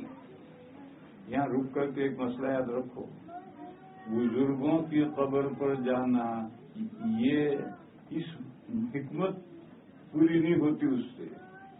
قبروں کی قبرستان میں جاؤ، یعنی اپنے گاؤں کے قبرستان میں جاؤ، وہاں جب تم جاؤ گے تو یہ ابا لیٹے، یہ امی لیٹی، یہ دادا لیٹے، یہ چچا لیٹے، یہ ماموں لیٹے، تو تمہیں یاد آئے گا کہ کل مجھے بھی یہاں پر لیٹنا ہے۔ بزرگوں کی قبروں پر جانے سے یہ مقصد حل نہیں ہوتا ہے۔ لوگ جاتے ہیں، حنفی بھی جاتے ہیں، وہ دیوبندی بھی جاتے ہیں، بریلوی بھی جاتے ہیں، لیکن سب بزرگوں کی قبروں پر جاتے ہیں۔ اپنے گاؤں کے قبرستان میں کوئی نہیں جاتا ہے۔ بزرگوں کی قبر، بریلوی بھی جاتے ہیں بزرگوں کی قبروں، اب دیوبندی بھی جانے لگے، مگر بزرگوں کی قبروں پر جانے سے یہ مسئلہ حل نہیں ہوتا۔ یہ تو گاؤں کے گورے غریبوں میں جاؤ، گاؤں کے قبرستان میں جاؤ جہاں اپنا خاندان لیٹ دفن ہے، تو وہاں جا کر کے یاد آئے گا۔ بہرحال اس حدیث سے معلوم ہو گیا کہ ممانعت کی حدیثیں پہلی ہیں، بعد کی حدیثیں بعد کی ہیں۔ یا جیسے ایک حدیث میں ہے کہ اگر تمہارا وضو ہے اور تم نے آگ پر پکی ہوئی کوئی چیز کھائی یا پی تو وضو ٹوٹ گیا، نماز پڑھنی ہے دوسری وضو کرو۔ توضؤ مما مست النار، اعلیٰ درجے کی صحیح حدیث ہے اور حدیث کی کتابوں میں، لیکن یہ پہلا حکم ہے۔ بعد کا حکم بدل گیا تھا کہ باوضو ہیں اور آگ پر پکی ہوئی چیز کھائیں پیئیں تو وضو نہیں ٹوٹتا۔ اور یہ بات کس نے بتلائی؟ حضرت جابر بن عبداللہ نے بتائی۔ حضرت جابر بن عبداللہ ایک بڑے صحابی ہیں، وہ کہتے ہیں کان آخر الامرین من رسول اللہ صلی اللہ علیہ وسلم ترک الوضوء اما مست النار، نبی پاک صلی اللہ علیہ وسلم کا پہلا عمل یہ تھا کہ آگ پر پکی ہوئی چیز کھاتے پیتے تھے تو نیا وضو کرتے تھے۔ پھر بعد میں حضور نے یہ چھوڑ دیا، آگ پر پکی ہوئی چیز کھانے پینے کے بعد حضور نیا وضو نہیں کرتے تھے، تو صحابی نے بتلا دیا تو مسئلہ کلیئر ہو گیا۔ لیکن بعض مرتبہ حدیثوں میں تعارض ہوتا ہے، ایک حدیث کہتی یوں، دوسری کہتی یوں، اور کون سی حدیث پہلے کی ہے کون سی حدیث بعد کی ہے اس کے لیے کوئی قرینہ نہیں ہوتا ہے۔ اب کیسے فیصلہ کریں کہ پہلی حدیث کون سی ہے دوسری حدیث کون سی ہے؟ ماؤ شما اس کا فیصلہ نہیں کر سکتے۔ ان متعارض روایات کو سارٹ آؤٹ کرنے کے لیے مجتہدین کو بلانا پڑے گا۔ مجتہدین جس طرح سے کہیں کہ یہ پہلی یہ بات کی مان لو، اور اگر مجتہدین میں اختلاف ہو جائے تو پھر جس کو جس سے عقیدت ہے اس کی بات مانو۔ میں مثال دوں، 7 حدیثیں ہیں نہایت اعلیٰ درجے کی مضبوط، بخاری میں بھی 2 حدیثیں ہیں کہ نماز میں 2 3 4 جگہ رفع یدین ہے، اللہ اکبر کے ساتھ ہاتھ اٹھاؤ، اور 5 حدیثیں ہیں یہ جو 7 جس درجے کی ہیں اس درجے کی نہیں ہے، اس سے کمتر ہیں، ہلکی ہیں، مگر وہ بھی حدیثیں استدلال کے قابل ہیں۔ 5 حدیثیں ہیں کہ نماز میں کہیں ہاتھ اٹھانا ہے ہی نہیں، اور تکبیر تحریمہ میں جو ہاتھ اٹھاتے ہیں نماز سے باہر ہے۔ دیکھو ہم نماز یوں شروع کرتے ہیں، اللہ اکبر، تکبیر پوری ہوئی، نماز شروع ہوئی، پھر رفع یدین باہر ہے، نماز میں کہیں رفع یدین نہیں۔ ایسے 5 حدیث ہیں۔ اب پہلا حکم کون سا ہے، بات کا کون سا ہے، یہ نہ روایت میں ہے نہ صحابہ نے بتلایا ہے، اور یہ بات طے ہے کہ یہ دونوں عمل حضور کے ایک ساتھ نہیں ہو سکتے، لا محالہ ایک عمل پہلے کا ہے ایک عمل بعد کا ہے، اور کون سا پہلے کا ہے کون سا بعد کا ہے یہ روایات میں اس کی وضاحت نہیں۔ اب مجتہدین کرام آئے، امام اعظم ابو حنیفہ اور امام مالک علیہ الرحمہ، یہ بھی بڑے امام ہیں، وہ امام اعظم ہیں، عراقی فقہاء کے بڑے ہیں، اور امام مالک حجازی فقہاء کے سب کے استاد ہیں۔ یہ دونوں نے کہا کہ حضور کی نماز میں پہلے رفع یدین تھا، اور صرف 4 جگہ نہیں، فی کل خفض و رفع، جہاں بھی جھکنا ہے اٹھنا ہے، جہاں بھی اللہ اکبر ہے سب جگہ رفع یدین حضور کرتے تھے، 2 سجدوں کے بیچ میں بھی کرتے تھے، نسائی میں صحیح روایت ہے۔ پھر آہستہ آہستہ وہ رفع چھوڑا گیا، چھوڑتے چھوڑتے نماز میں سے رفع یدین نکل گئے۔ یہ فیصلہ کیا 2 بڑے اماموں نے کہ پہلے رفع تھا، پھر آہستہ گھٹتے گھٹتے گھٹتے گھٹتے رفع ختم، اب نماز میں رفع نہیں ہے۔ دوسرے 2 امام آئے، وہ بھی بہت بڑے امام ہیں، امام شافعی اور امام احمد۔ امام شافعی امام مالک کے شاگرد ہیں، اور امام احمد امام شافعی کے شاگرد ہیں۔ دونوں نے کہا نہیں، پہلے نماز میں رفع نہیں تھا، بعد میں رفع بڑھا، اور بہت ساری روایتیں ہیں، تو جو اصح ماں باپ پھر باب روایت بخاری میں 2 روایت ہے وہ لیں گے، اور باقی روایت ہے وہ بھی صحیح ہیں مگر وہ اصح ماں پھر باپ نہیں ہیں، ان کو چھوڑیں گے۔ اور انہوں نے کہا 3 جگہ یا 4 جگہ رفع یدین ہے۔ یہ حضور کا آخری عمل ہے، پہلے رفع نہیں تھا، بعد میں رفع شروع ہوا۔ اب 2 امام یوں کہتے ہیں، 2 امام یوں کہتے ہیں، اور کیوں کہتے ہیں؟ 2 امام کہتے ہیں، بڑے 2 امام کہتے ہیں کہ پہلے رفع تھا نماز میں، پھر آہستہ آہستہ گھٹتے گھٹتے بالکل ختم، پھر تکبیر تحریمہ میں رفع یدین رہ گیا۔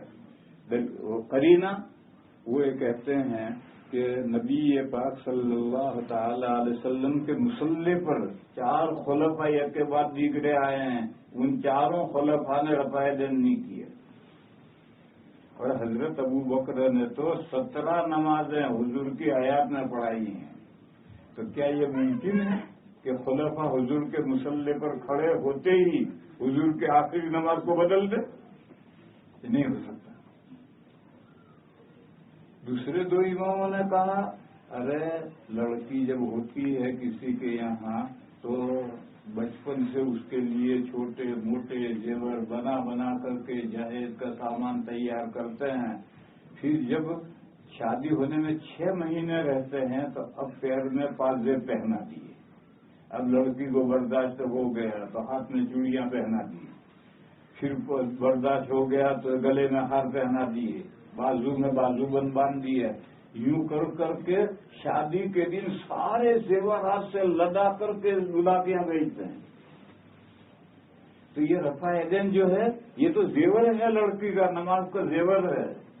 تو پہلے جب لڑکی پیدا ہوتی اس وقت زیور پہنے ہوئے نہیں ہوتی ہے، جب شادی کا وقت قریب آتا ہے تب زیور پہنایا جاتا ہے۔ تو حضور نے اپنی آخری زندگی میں نماز کو یہ زیور پہنایا ہے۔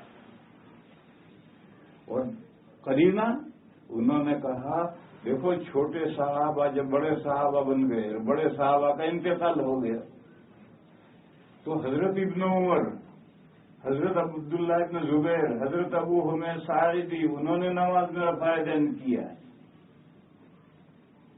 تو اگر نماز میں اگر رفع یدین جائز بھی نہیں، اگر منسوخ ہے تو جائز نہیں، مکروہ ہے، پھر انہوں نے کیسے کیا؟ یہ مسئلہ یاد رکھو، جو عمل منسوخ ہو گیا اس پر عمل جائز نہیں، مکروہ۔ اسی لیے حنفیہ کے یہاں، مالکیہ کے یہاں نماز میں رفع یدین مکروہ ہے، کیونکہ منسوخ ہو گیا عمل۔ پھر جب منسوخ ہو گیا تو حضرت عبداللہ ابن زبیر نے، حضرت عبداللہ ابن عمر نے، حضرت ابو حمید حامدی نے، ابو سعیدی نے کیسے رفع یدین کیا؟ معلوم ہوا حضور کا آخری عمل یہ۔ اب حدیثیں ادھر بھی ہیں، کون سی حدیثیں پہلے کی ہیں، کون سی بات کی ہیں، جس میں دو اماموں کا فیصلہ کچھ اور ہے، دو اماموں کا فیصلہ کچھ اور ہے، ان کے پاس بھی قرائن ہیں، ان کے پاس بھی قرائن ہیں۔ اب ایسی صورت میں اور آپ کیا کریں گے؟ ہمارے پاس تو اتنی صلاحیت نہیں ہے کہ ہم ان روایت کو سارٹ آؤٹ کریں۔ لہذا جس امام سے عقیدت ہے، اس امام نے روایت کو جس طرح سے حل کیا ہے، اس طرح سے آپ اس پر عمل کیجئے۔ دوسرا کیا طریقہ ہے؟ مجھے کوئی بتلائے اس کے علاوہ اور طریقہ کیا ہے؟ 3 قسم کے مسائل ہیں جس میں تقلید لذات ہی واجب نہیں ہے، لغیر ہی واجب ہے، یعنی تقلید کے بغیر چارہ ہی نہیں ہے۔ اب یہی صورت ہے، ایسی ایک مثال نہیں، بہت مثالیں ہیں۔ ان مثالوں میں کیا کریں گے؟ ہم کیا کریں گے؟ ہمارے بس کا تو نہیں، تو ہم جس سے عقیدت ہے، اس امام نے جس طرح سے حدیثوں کو سمجھا ہے آپ بھی سمجھیے، آگے چلیے۔ دوسری قسم کے کبھی نص فہمی میں اختلاف ہو جاتا ہے۔ ایک آیت ہے تو کیا مطلب؟ ایک حدیث ہے اس کا کیا مطلب؟ اس میں ائمہ میں اختلاف ہو جاتا ہے، یہ کہتے ہیں یوں اور یہ کہتے ہیں یوں، اور ہمارے دیکھنے کے اعتبار سے تو دونوں ٹھیک کہہ رہے ہیں۔ پھر ہم کیا کریں؟ جس سے عقیدت ہے وہ جو مطلب بیان کرتا ہے وہ لو۔ میں اس کی مثال دوں گی، کتنی دیر میں بیٹھا ہوں؟ آدھا گھنٹہ ہے۔ ماشاء اللہ، قرآن میں کہا ہے کہ او جاء احد منکم من الغائط او لامستم النساء، فرمایا اگر تم میں سے کوئی شخص گاؤں سے باہر جا کر، جو نشیبی جگہ ہے، کھڈے گڑے ہیں، وہاں جا کر آیا تو وضو کرے، اور وہ پانی نہ ہو تو تیمم کرے۔ وہاں پہلے جب گھروں میں مکی زندگی میں گھروں میں بیت الخلا نہیں تھے، مدنی زندگی میں بھی نہیں تھے، بعد میں بنے تھے، تو گھروں میں بیت الخلا نہ ہو تو لوگ گاؤں سے باہر جو کھڈے ہوتے ہیں وہاں جا کر کے آتے ہیں۔ وہاں جا کر کیا کریں گے؟ چھوٹا استنجا کرنے تو وہاں نہیں جائیں گے، چھوٹا استنجا تو کہیں بھی کر لو، بڑا استنجا کرنے جائیں گے، اور بڑا استنجا کرنے جائیں گے تو آگے سے ناپاکی نکلے گی یا پیچھے سے، یا دونوں سے۔ بس 3 امام آئے ہیں، انہوں نے کہا کہ آگے کی راہ سے یا پیچھے کی راہ سے کوئی بھی چیز نکلے وضو ٹوٹ گیا، نیا وضو کرو۔ اور اگر آگے اور پیچھے کے راستوں کے سوا انسان کے بدن سے کوئی بھی ناپاکی نکلے، ناک میں سے نکسر پھوٹی خون نکلا، دانتوں میں سے خون نکلا، پھنسی میں سے پیپ اور خون نکلا، وامٹ ہوئی منہ بھر کر، 3 امام کہتے ہیں کوئی روزہ نہیں ٹوٹا، کوئی وضو نہیں ٹوٹا۔ وضو سے ٹوٹتا ہے آگے پیچھے کے راستے سے کوئی چیز نکلے، کوئی بھی چیز نکلے، کنکر نکل آیا، کیڑا نکل آیا، وضو ٹوٹ گیا۔ اور باقی بدن سے کچھ بھی ہو جائے ان کو وضو نہیں ٹوٹتا۔ امام اعظم نے کہا آگے پیچھے کے راستے کی کیا خصوصیت ہے؟ کیا ان راستوں میں کوئی کرنٹ ہے جو وضو ٹوٹ جاتا ہے؟ دیکھو اللہ نہ کرے ایک آدمی کو پیٹ میں کینسر ہوا اور سوراخ ہو گیا، اور جو پاخانہ ادھر نکلتا ہے وہ اس سوراخ سے نکلتا ہے، تو کیوں وضو نہیں ٹوٹا؟ چلو وامٹ ہوئی اور منہ بھر کر ہوئی تو معدے میں جو گندگی ہے وہ اس منہ سے نکلی، ادھر کے منہ سے نکلے پاخانہ تو کا وضو ٹوٹا، وہی معدے کی ناپاکی منہ سے نکلی تو کا وضو نہیں ٹوٹا. یہ کیا بات ہوئی؟ اس لیے امام اعظم نے کہا کہ آیت کا مطلب یہ ہے کہ اثر تاپا، سر سے لے کر پاؤں تک انسان کے بدن میں سے کہیں سے بھی ناپاکی نکلے، پسینہ نہیں، آنسو نہیں، ناپاکی نکلے اور زیادہ مقدار میں نکلے. زیادہ مقدار کیا ہے کہ جہاں سے نکلی وہاں سے آگے بڑھ گئی، پھر زیادہ مقدار ہوگی، اسے وضو اٹھ جائے گا. چاہے ناک کے نقصر پھوٹے، چاہے منہ میں سے خون نکلے، چاہے پھنسی میں سے پیپ اور خون نکلے، چاہے وامٹ ہو، بدن انسانی سے جہاں سے بھی ناپاکی نکلے گی، زیادہ نکلے گی، وضو ٹوٹے گا. اس آیت کا یہ مطلب ہے. او جاء احد منکم من الغائط، یا آیا تم میں سے کوئی نشے بھی جگہ میں جا کر. کیا مطلب؟ امام اعظم نے کہا یہ مطلب ہے، 3 اماموں نے کہا یہ مطلب ہے. اب کتنا بڑا اختلاف ہو گیا، کتنے مسئلوں میں اختلاف ہو گیا. اب کیا کریں گے؟ جس کو جس امام سے عقیدت ہے اس نے آیت کا جو مطلب سمجھا ہے اس پر عمل کرو. اس کے علاوہ کون سا راستہ؟ اور کوئی راستہ ہے ہی نہیں. ہمارے نزدیک تو یہ بھی صحیح کہتے ہیں، یہ بھی صحیح کہتے ہیں، دونوں کا کہنا ہماری سمجھ میں تو آتا ہے. پھر آگے بڑھو. او لامستم النساء، یا تم نے عورتوں کو ہاتھ لگایا. تو 3 امام کہتے ہیں وضو ٹوٹ گیا. یعنی پہلا ٹکڑا بھی وضو توڑنے والی نواقض وضو کا بیان ہے، یا احد منکم من الغائط، اور دوسرے ٹکڑے میں بھی نواقض وضو ہیں کہ عورت کو ہاتھ لگا اور وضو ٹوٹ گئے. 3 امام یہی کہتے ہیں. عورت با وضو ہے، مرد کو ہاتھ لگایا، مرد نے اس کو ہاتھ لگا، عورت کا وضو ٹوٹ گیا. عورت مرد با وضو ہے، اس نے عورت کو ہاتھ لگایا، عورت نے اس کو ہاتھ لگایا، وضو ٹوٹ گئے. ایک لطیفہ سنو. لندن میں میرا ایک خادم ہے، وہ مسجد کے پاس ہی رہتا ہے.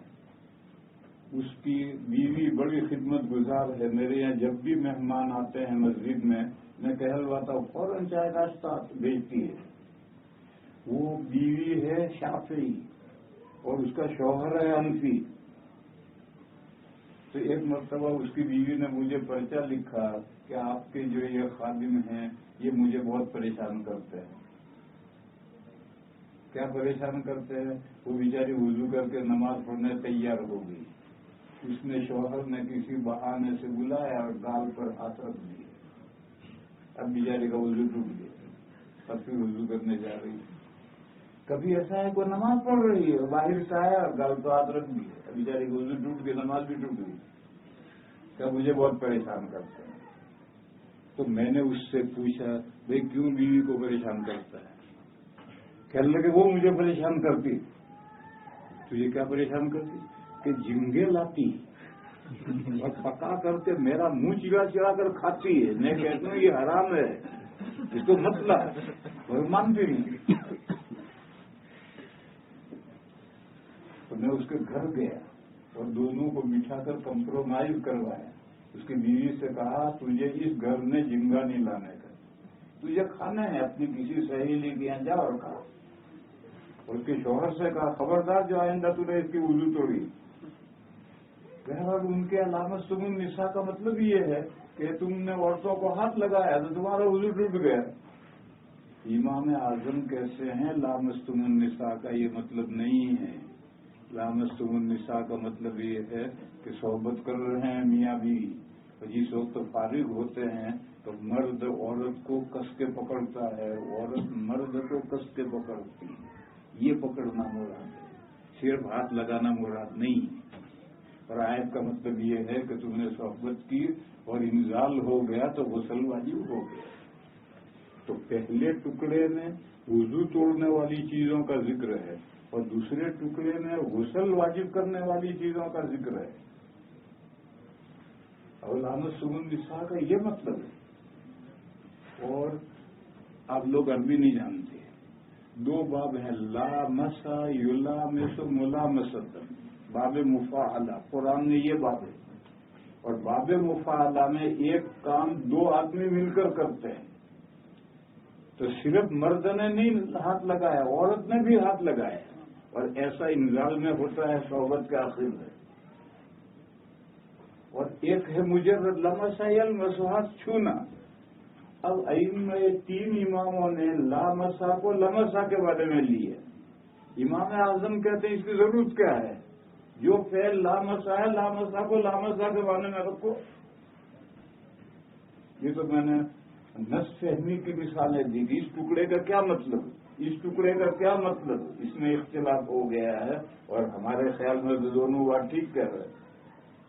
اور ایک حدیث کی مثال ہے، نبی پاک صلی اللہ تعالی علیہ وسلم نے تہجد گزار بندوں سے فرمایا صلاۃ اللیل مثنا مثنا. تہجد پڑھنے کے لیے جب کھڑے ہو تو 2 پر نیت باندھو. دیکھو حضور بہت لمبے تہجد پڑھتے تھے، تو صحابہ بھی حضور کے طریقے پر لمبے تہجد پڑھتے.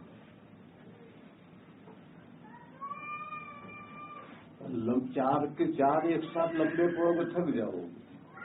2 پر پڑھو، پھر 2 پہ سلام پھر کر جا ٹانگے وانگے لمبی کرو.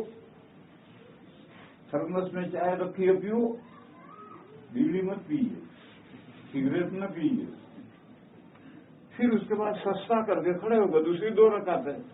تو فرمایا صلاۃ اللیل مثنا مثنا، تہجد کی نماز 2 رکعتیں پڑھو. فَإِذَا خِفْتَ الصُّبْحَ فَأَوْتِرْ بِرَكْعَتٍ. بس جب تم کو اندیشہ ہو کہ اب صبح صادق ہونے والی ہے. اس میں بڑھیا تو تھی نہیں، تو اندازہ ہی آسمان دیکھ کر ستارہ دیکھ کر اندازہ کرتے تھے. تو اندازہ ہوا کہ صبح صادق ہونے والی ہے. تو اوتر برکعت، بس طاق بنا 1 رکعت کے ذریعے. طاق سمجھتے یہ اوڈ اور ایون. تو طاق بنا 1 رکعت کے ذریعے. 1 رکعت کے ذریعے سے کس کو طاق بنا ہے؟ 3 اماموں نے کہا اب تک جتنا تم نے تہجد پڑھا اس سب کو 1 رکعت کے ذریعے طاق بنا دو. اور اس کا طریقہ یہ ہے کہ اب 1 رکعت پڑھو الگ تشہد اور سلام کے ساتھ. یہ 1 رکعت پورے تہجد میں شامل ہو کر سارے تہجد کو طاق بنا دے.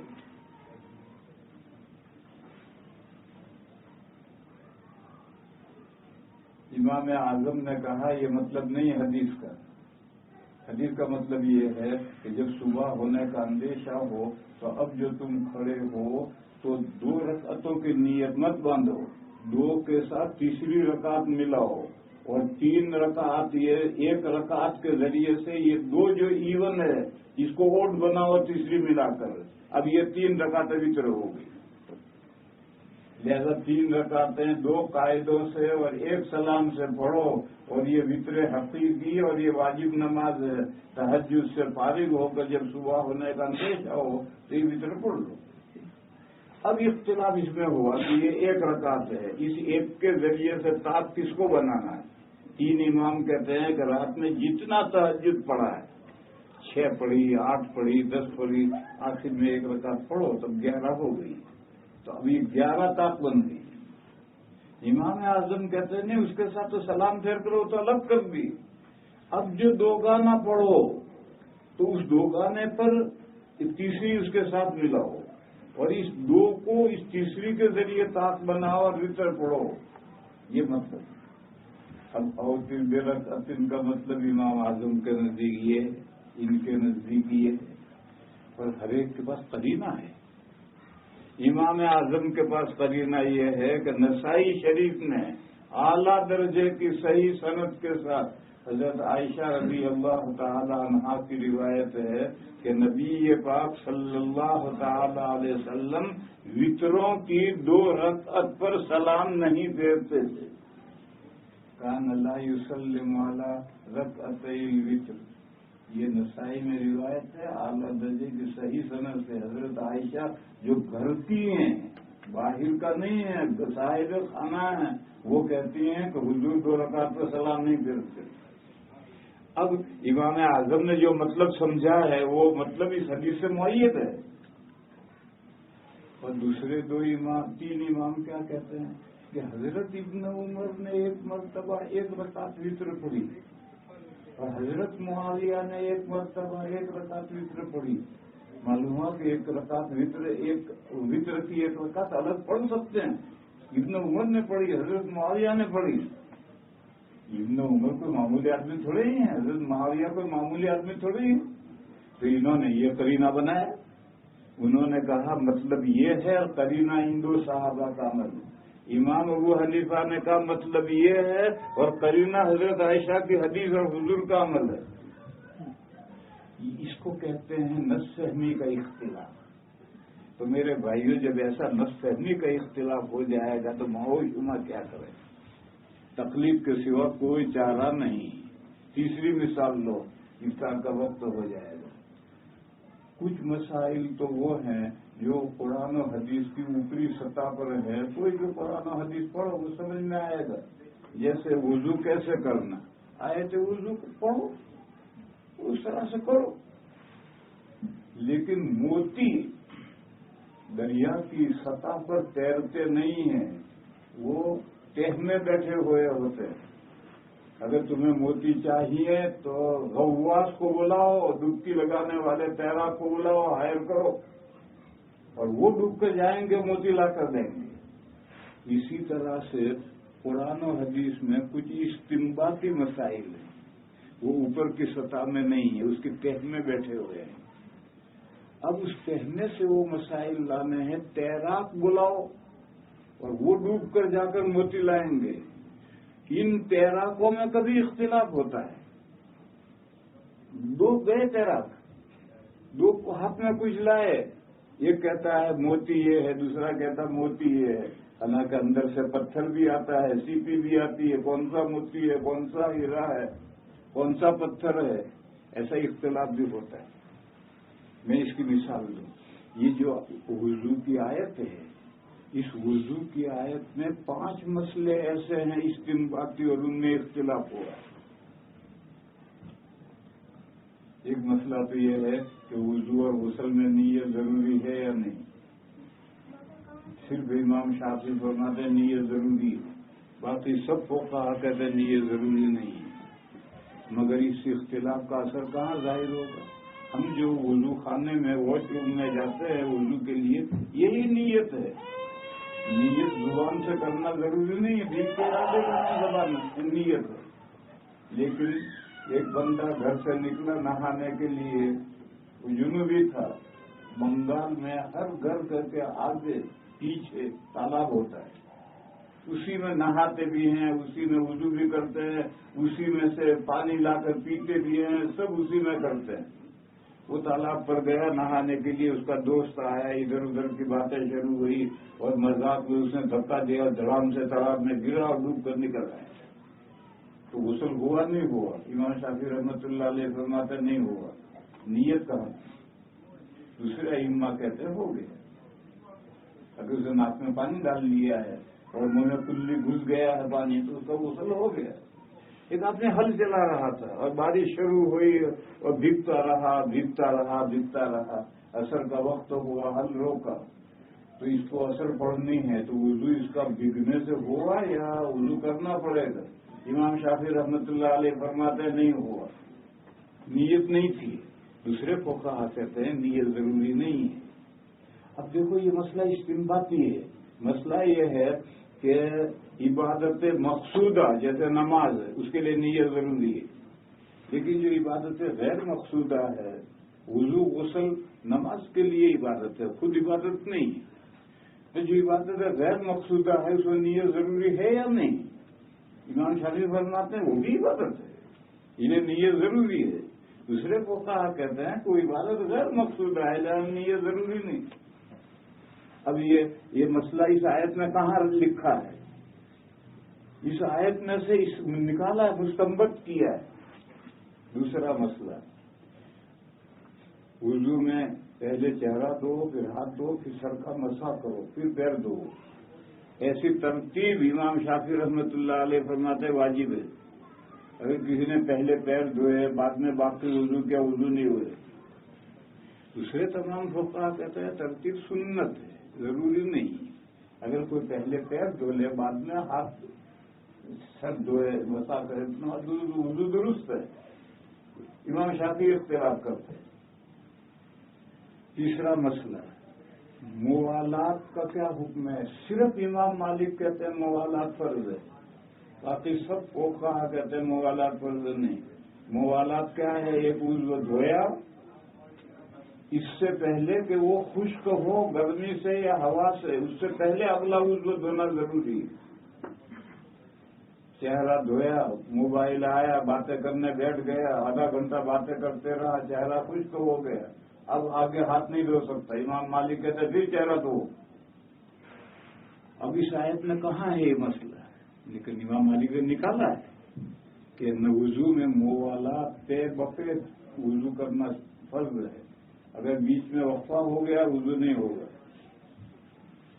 چوتھا مسئلہ، ہاتھ دھو کوہنیوں تک، پیر دھو ٹخنوں تک. تک کا کیا مطلب ہے؟ میری جگہ یہاں سے اس دیوار تک ہے، تو تک کا کیا مطلب ہے؟ دیوار تیری ہے یا دیوار باہر ہے؟ دونوں استعمال ہیں.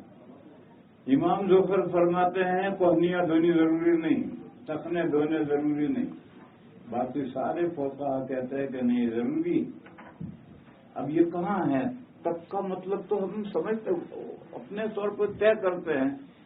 پانچواں مسئلہ، سر پہ مسا پر ومسحوا برؤوسکم با آئی.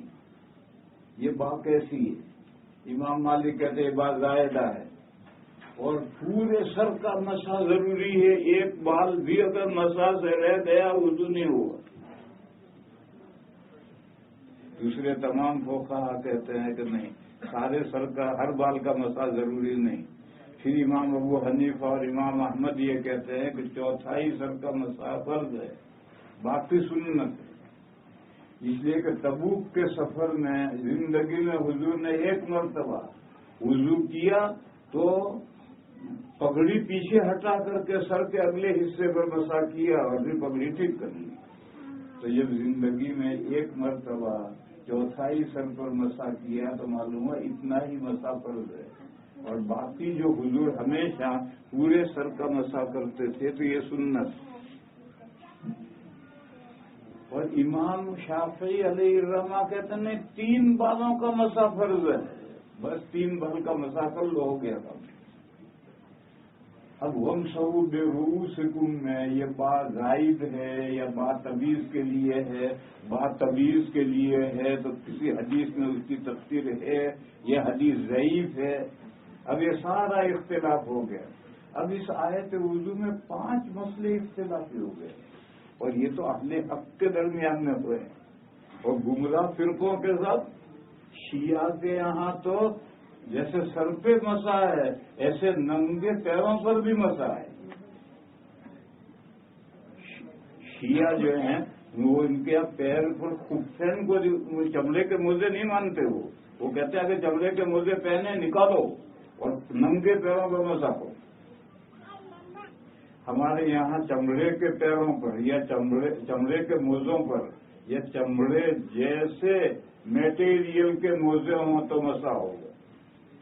اور یہ جو سلفی ہیں یہ اہل سنہ اور شیعوں کے بین بین ہیں. ننگے پیر پر تو مسا ان کے یہاں نہیں ہوتا ہے. وہ کہتے ہیں پیر پر کچھ بھی لپیٹو اور لپیٹ کر مسا کر ڈالو.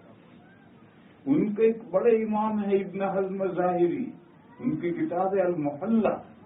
اس محلہ میں انہوں نے لکھا ہے کہ اگر آپ وضو کرنا ہے تو اگر دستی رومال لے کر پیر تو لپیٹ دو، لپیٹ کر مسا کر لو، مسا کر کے دستی کھول لو، ہو گیا وضو. تو یہ جو سلفی ہیں یہ شیعوں اور اہل سنہ کے بیچ میں ہیں.